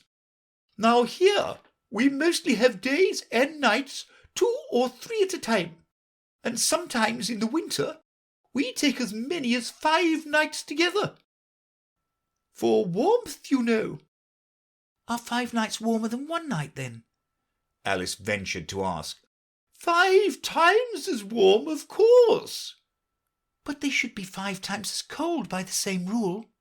"Just so," cried the Queen. 5 times as warm and 5 times as cold. Just as I'm 5 times as rich as you are and 5 times as clever." Alice sighed and gave it up. "It's exactly like a riddle with no answer," she thought. "Humpty Dumpty saw it too," the White Queen went on in a low voice, more as if she were talking to herself. "He came to the door with a corkscrew in his hand." "What did he want?" said the Red Queen. "He said he would come in," the White Queen went on, "because he was looking for a hippopotamus. Now, as it happened, there wasn't such a thing in the house that morning." "Is there generally?" Alice asked in astonishment. "Well, only on Thursdays," said the Queen. "I know what he came for," said Alice. "He wanted to punish the fish because—" Here the White Queen began again. "It was such a thunderstorm, you can't think." "She never could, you know," said the Red Queen. "And part of the roof came off, and ever so much thunder got in, and it went rolling round the room in great lumps, and knocking over the tables and things, till I was so frightened I couldn't remember my own name." Alice thought to herself, "I never should try to remember my name in the middle of an accident. What would be the use of it?" But she did not say this aloud for fear of hurting the poor Queen's feelings. "Your Majesty must excuse her," the Red Queen said to Alice, taking one of the White Queen's hands in her own and gently stroking it. "She means well, but she can't help saying foolish things as a general rule." The White Queen looked timidly at Alice, who felt she ought to say something kind, but really couldn't think of anything at the moment. "She never was really well brought up," the Red Queen went on. "But it's amazing how good-tempered she is. Pat her on the head and see how pleased she'll be." But this was more than Alice had courage to do. "A little kindness and putting her hair in papers would do wonders with her." The White Queen gave a deep sigh and laid her head on Alice's shoulder. "I am so sleepy," she moaned. "She's tired, poor thing," said the Red Queen. "Smooth her hair, lend her your nightcap, and sing her a soothing lullaby." "I haven't got a nightcap with me," said Alice, as she tried to obey the first direction. "And I don't know any soothing lullabies." "I must do it myself, then," said the Red Queen, and she began. "Hush, my lady, in Alice's lap, till the feast's ready, we've time for a nap. When the feast's over, we'll go to the ball, Red Queen and White Queen, and Alice and all. And now you know the words," she added, as she put her head down on Alice's other shoulder. "Just sing it through to me. I'm getting sleepy too." In another moment both queens were fast asleep and snoring loud. "What am I to do?" exclaimed Alice, looking about in great perplexity, as first one round head and then the other rolled down from her shoulder and lay like a heavy lump in her lap. "I don't think it ever happened before that anyone had to take care of 2 queens asleep at once. No, not in all the history of England. It couldn't, you know, because there never was more than 1 queen at a time. Do wake up, you heavy things," she went on in an impatient tone. But there was no answer but a gentle snoring. The snoring got more distinct every minute, and sounded more like a tune. At last she could even make out the words, and she listened so eagerly that, when the 2 great heads vanished from her lap, she hardly missed them. She was standing before an arched doorway over which were the words, Queen Alice in large letters, and on each side of the arch there was a bell handle. One was marked Visitor's Bell, and the other Servant's Bell. "I'll wait till the song's over," thought Alice. "and then I'll ring the... Which bell must I ring?" she went on, very much puzzled by the names. "I'm not a visitor, and I'm not a servant. There ought to be one marked Queen, you know." Just then the door opened a little way, and a creature with a long beak put its head out for a moment and said, "No admittances till the week after next," and shut the door again with a bang. Alice knocked and rang in vain for a long time, but at last a very old frog, who was sitting under a tree, got up and hobbled slowly towards her. He was dressed in bright yellow and had enormous boots on. "What is it now?" the frog said in a deep, hoarse voice. Alice turned round, ready to find fault with anybody. "Where's the servant whose business it is to answer the door?" she began angrily. Which door?" said the frog. Alice almost stamped with irritation at the slow drawl in which he spoke. "This door, of course." The frog looked at the door with his large dull eyes for a minute. Then he went nearer and rubbed it with his thumb, as if he were trying whether the paint would come off. Then he looked at Alice. "To answer the door," he said. "What's it been asking of?" He was so hoarse that Alice could scarcely hear him. "I don't know what you mean," she said. "I talks English, doesn't I?" the frog went on. "Or are you deaf? What did it ask you?" "Nothing," Alice said impatiently. "I've been knocking at it." Shouldn't do that, the frog muttered. "Vexes it, you know." Then he went up and gave the door a kick with one of his great feet. "You let it alone," he panted out as he hobbled back to his tree. "And I'll let you alone, you know." At this moment the door was flung open and a shrill voice was heard singing. "To the looking-glass world it was Alice, they said. I've a sceptre in hand, I've a crown on my head. Let the looking-glass creatures, whatever they be, come and dine with the Red Queen, the White Queen, and me." And hundreds of voices joined in the chorus.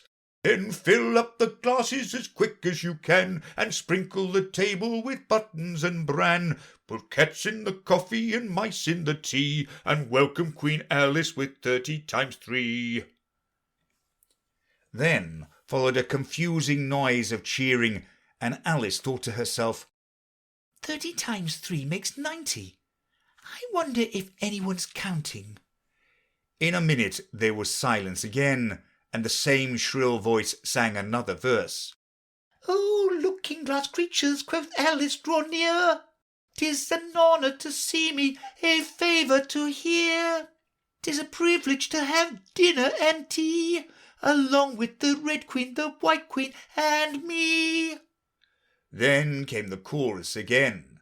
"Then fill up the glasses with treacle and ink, or anything else that is pleasant to drink. Mix sand with the cider and wool with the wine, and welcome Queen Alice with 90 times 9. 90 times 9? Alice repeated in despair. "Oh, that'll never be done. I'd better go in at once." And there was a dead silence the moment she appeared. Alice glanced nervously along the table as she walked up the large hall, and noticed that there were about 50 guests, of all kinds. Some were animals, some birds, and there were even a few flowers among them. "I'm glad they've come without waiting to be asked," she thought. "I should never have known who were the right people to invite." There were 3 chairs at the head of the table. The Red and White Queen had already taken 2 of them, but the middle one was empty. Alice sat down in it, rather uncomfortable in the silence and longing for someone to speak. At last the The Red Queen began. "You've missed the soup and fish," she said. "Put on the joint." And the waiter set a leg of mutton before Alice, who looked at it rather anxiously, as she had never had to carve a joint before. "You look a little shy. Let me introduce you to that leg of mutton," said the Red Queen. "Alice, mutton, mutton, Alice." The leg of mutton got up in the dish and made a little bow to Alice, and Alice returned the bow, not knowing whether to be frightened or amused. "May I give you a slice?" she asked, taking up the knife and fork and looking from one queen to the other. "Certainly not," the Red Queen said, very decidedly. "It isn't etiquette to cut anyone you've been introduced to. Remove the joint." And the waiters carried it off, and brought a large plum pudding in its place. "I won't be introduced to the pudding, please," said Alice rather hastily, "or we shall get no dinner at all. May I give you some?" But the Red Queen looked sulky and growled, "Pudding, Alice, Alice, pudding. Remove the pudding." And the waiters took it away so quickly that Alice couldn't return its bow. However, she didn't see why the Red Queen should be the only one to give orders. So, as an experiment, she called out, "Waiter, bring back the pudding." And there it was again in a moment, like a conjuring trick. It was so large that she couldn't help feeling a little shy with it, as she had been with the mutton. However, she conquered her shyness by a great effort and cut a slice and handed it to the Red Queen. "What impertinence," said the pudding. "I wonder how you'd like it if I were to cut a slice out of you, you creature." It spoke in a thick, suety sort of voice, and Alice hadn't a word to say in reply. She could only sit and look at it and gasp. "Make a remark," said the Red Queen. "It's ridiculous to leave all the conversation to the pudding." "Do you know, I've had such a quantity of poetry repeated to me today," Alice began, a little frightened at finding that the moment she opened her lips there was dead silence, and all eyes were fixed upon her.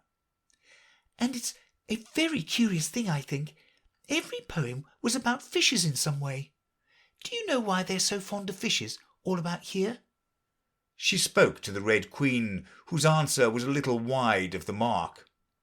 "As to fishes," she said, very slowly and solemnly, putting her mouth close to Alice's ear, "Her White Majesty knows a lovely riddle, all in poetry, all about fishes. Shall she repeat it?" "Her Red Majesty's very kind to mention it," the White Queen murmured into Alice's other ear, in a voice like the cooing of a pigeon. "It would be such a treat. May I?" "Please do," Alice said very politely. The White Queen laughed with delight and stroked Alice's cheek. Then she began. "First the fish must be caught. That is easy, a baby I think could have caught it. Next the fish must be bought. That is easy, a penny I think would have bought it. Now cook me the fish. That is easy and will not take more than a minute. Let it lie in a dish. That is easy, because it already is in it. Bring it here, let me sup. It is easy to set such a dish on the table. Take the dish cover up. Ah, that is so hard that I fear I'm unable. For it holds it like glue, holds the lid to the dish, while it lies in the middle, which is easiest to do, undish cover the fish or dish cover the riddle. Take a minute to think about it, and then guess," said the Red Queen. "Meanwhile, we'll drink your health. Queen Alice's health," she screamed at the top of her voice, and all the guests began drinking it directly, and very queerly they managed it. Some of them put their glasses upon their heads like extinguishers, and drank all that trickled down their faces. Others upset the decanters and drank the wine as it ran off the edges of the table. And 3 of them, who looked like kangaroos, scrambled into the dish of roast mutton and began eagerly lapping up the gravy, "Just like pigs in a trough," thought Alice. You ought to return thanks in a neat speech, the Red Queen said, frowning at Alice as she spoke. We must support you, you know, the White Queen whispered, as Alice got up to do it very obediently, but a little frightened. Thank you very much, she whispered in reply, but I can do quite well without. That wouldn't be at all the thing, the Red Queen said very decidedly, so Alice tried to submit to it with a good grace. And they did push so, she said afterwards, when she was telling her sister the history of the feast. You would have thought they wanted to squeeze me flat. In fact, it was rather difficult for her to keep in her place while she made her speech. The two queens pushed her so, one on each side, that they nearly lifted her up into the air. I rise to return thanks, Alice began, and she really did rise as she spoke, several inches, but she got hold of the edge of the table and managed to pull herself down again. Take good care of yourself, screamed the White Queen, seizing Alice's hair with both her hands. Something's going to happen. And then, as Alice afterwards described it, all sorts of things happened in a moment. The candles all grew up to the ceiling, looking something like a bed of rushes with fireworks at the top. As to the bottles, they each took a pair of plates, which they hastily fitted on as wings, and so, with forks for legs, went fluttering about in all directions. And very like birds they look, Alice thought to herself, as well as she could in the dreadful confusion that was beginning. At this moment she heard a hoarse laugh at her side, and turned to see what was the matter with the White Queen. But instead of the Queen, there was the leg of mutton sitting in the chair. "Here I am," cried a voice from the soup tureen, and Alice turned again just in time to see the Queen's broad, good-natured face grinning at her for a moment over the edge of the tureen, before she disappeared into the soup. There was not a moment to be lost.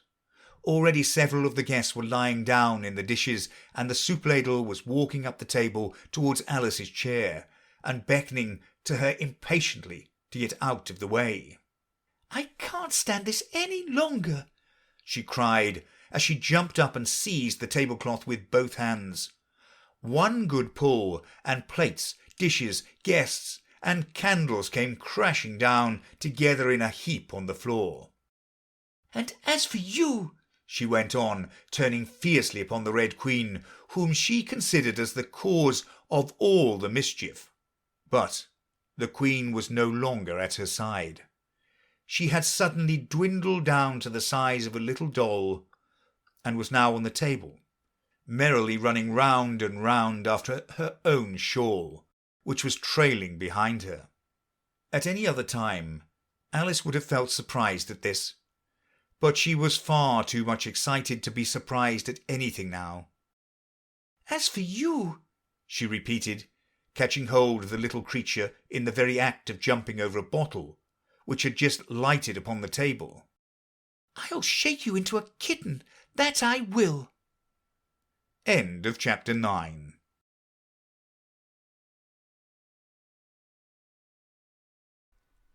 Chapter 10 of Through the Looking Glass by Lewis Carroll. Shaking. She took her off the table as she spoke, and shook her backwards and forwards with all her might. The Red Queen made no resistance whatever. Only her face grew very small, and her eyes got large and green.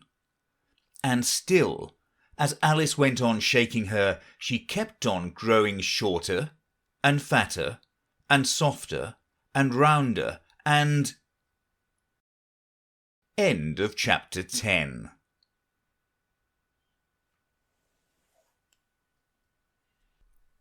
Chapter 11 of Through the Looking Glass by Lewis Carroll. Waking. And it really was a kitten after all. End of chapter 11.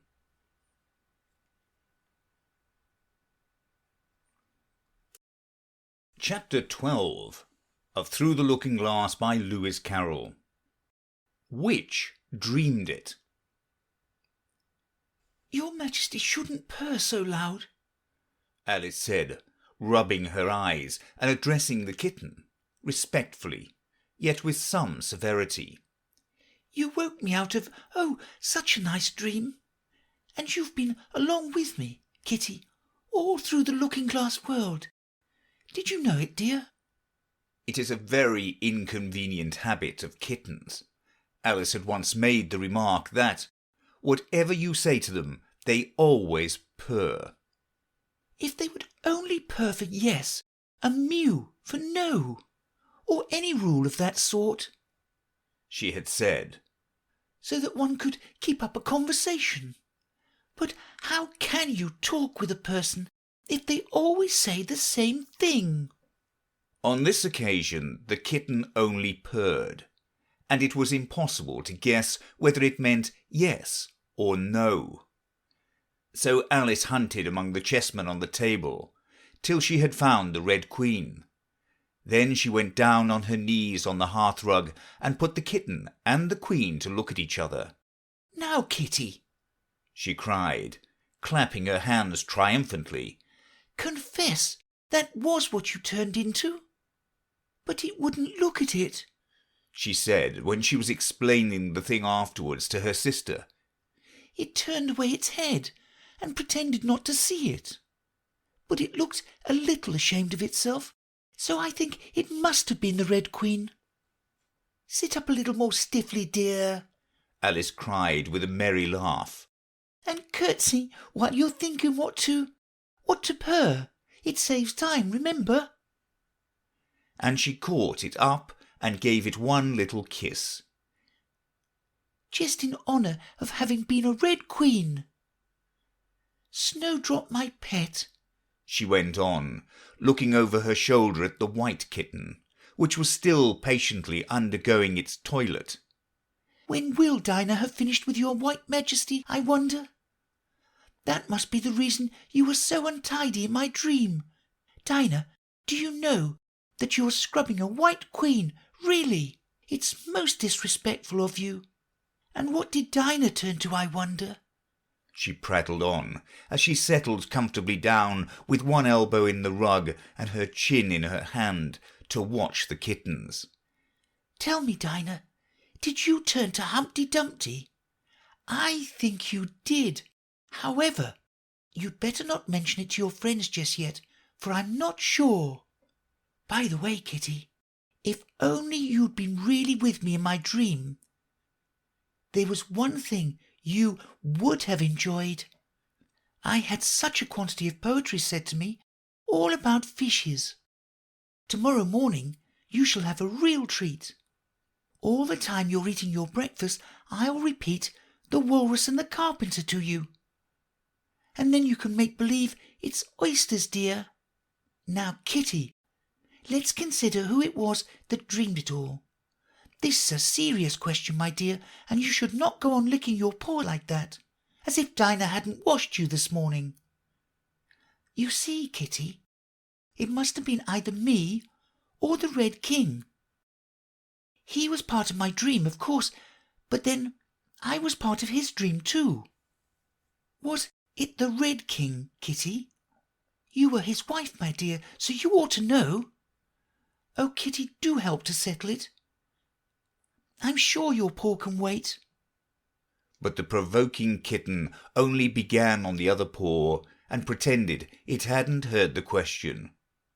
Which do you think it was?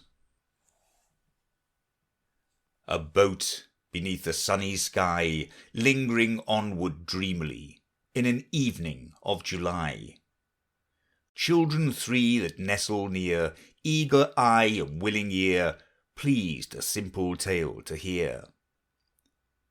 Long has paled that sunny sky, echoes fade and memories die, autumn frosts have slain July. Still she haunts me phantom-wise, Alice moving under skies never seen by waking eyes. Children yet the tale to hear, eager eye and willing ear, lovingly shall nestle near. In a wonderland they lie, dreaming as the days go by, dreaming as the summers die. Ever drifting down the stream, lingering in the golden gleam. Life, what is it but a dream? The end. End of chapter 12. End of Through the Looking Glass by Lewis Carroll.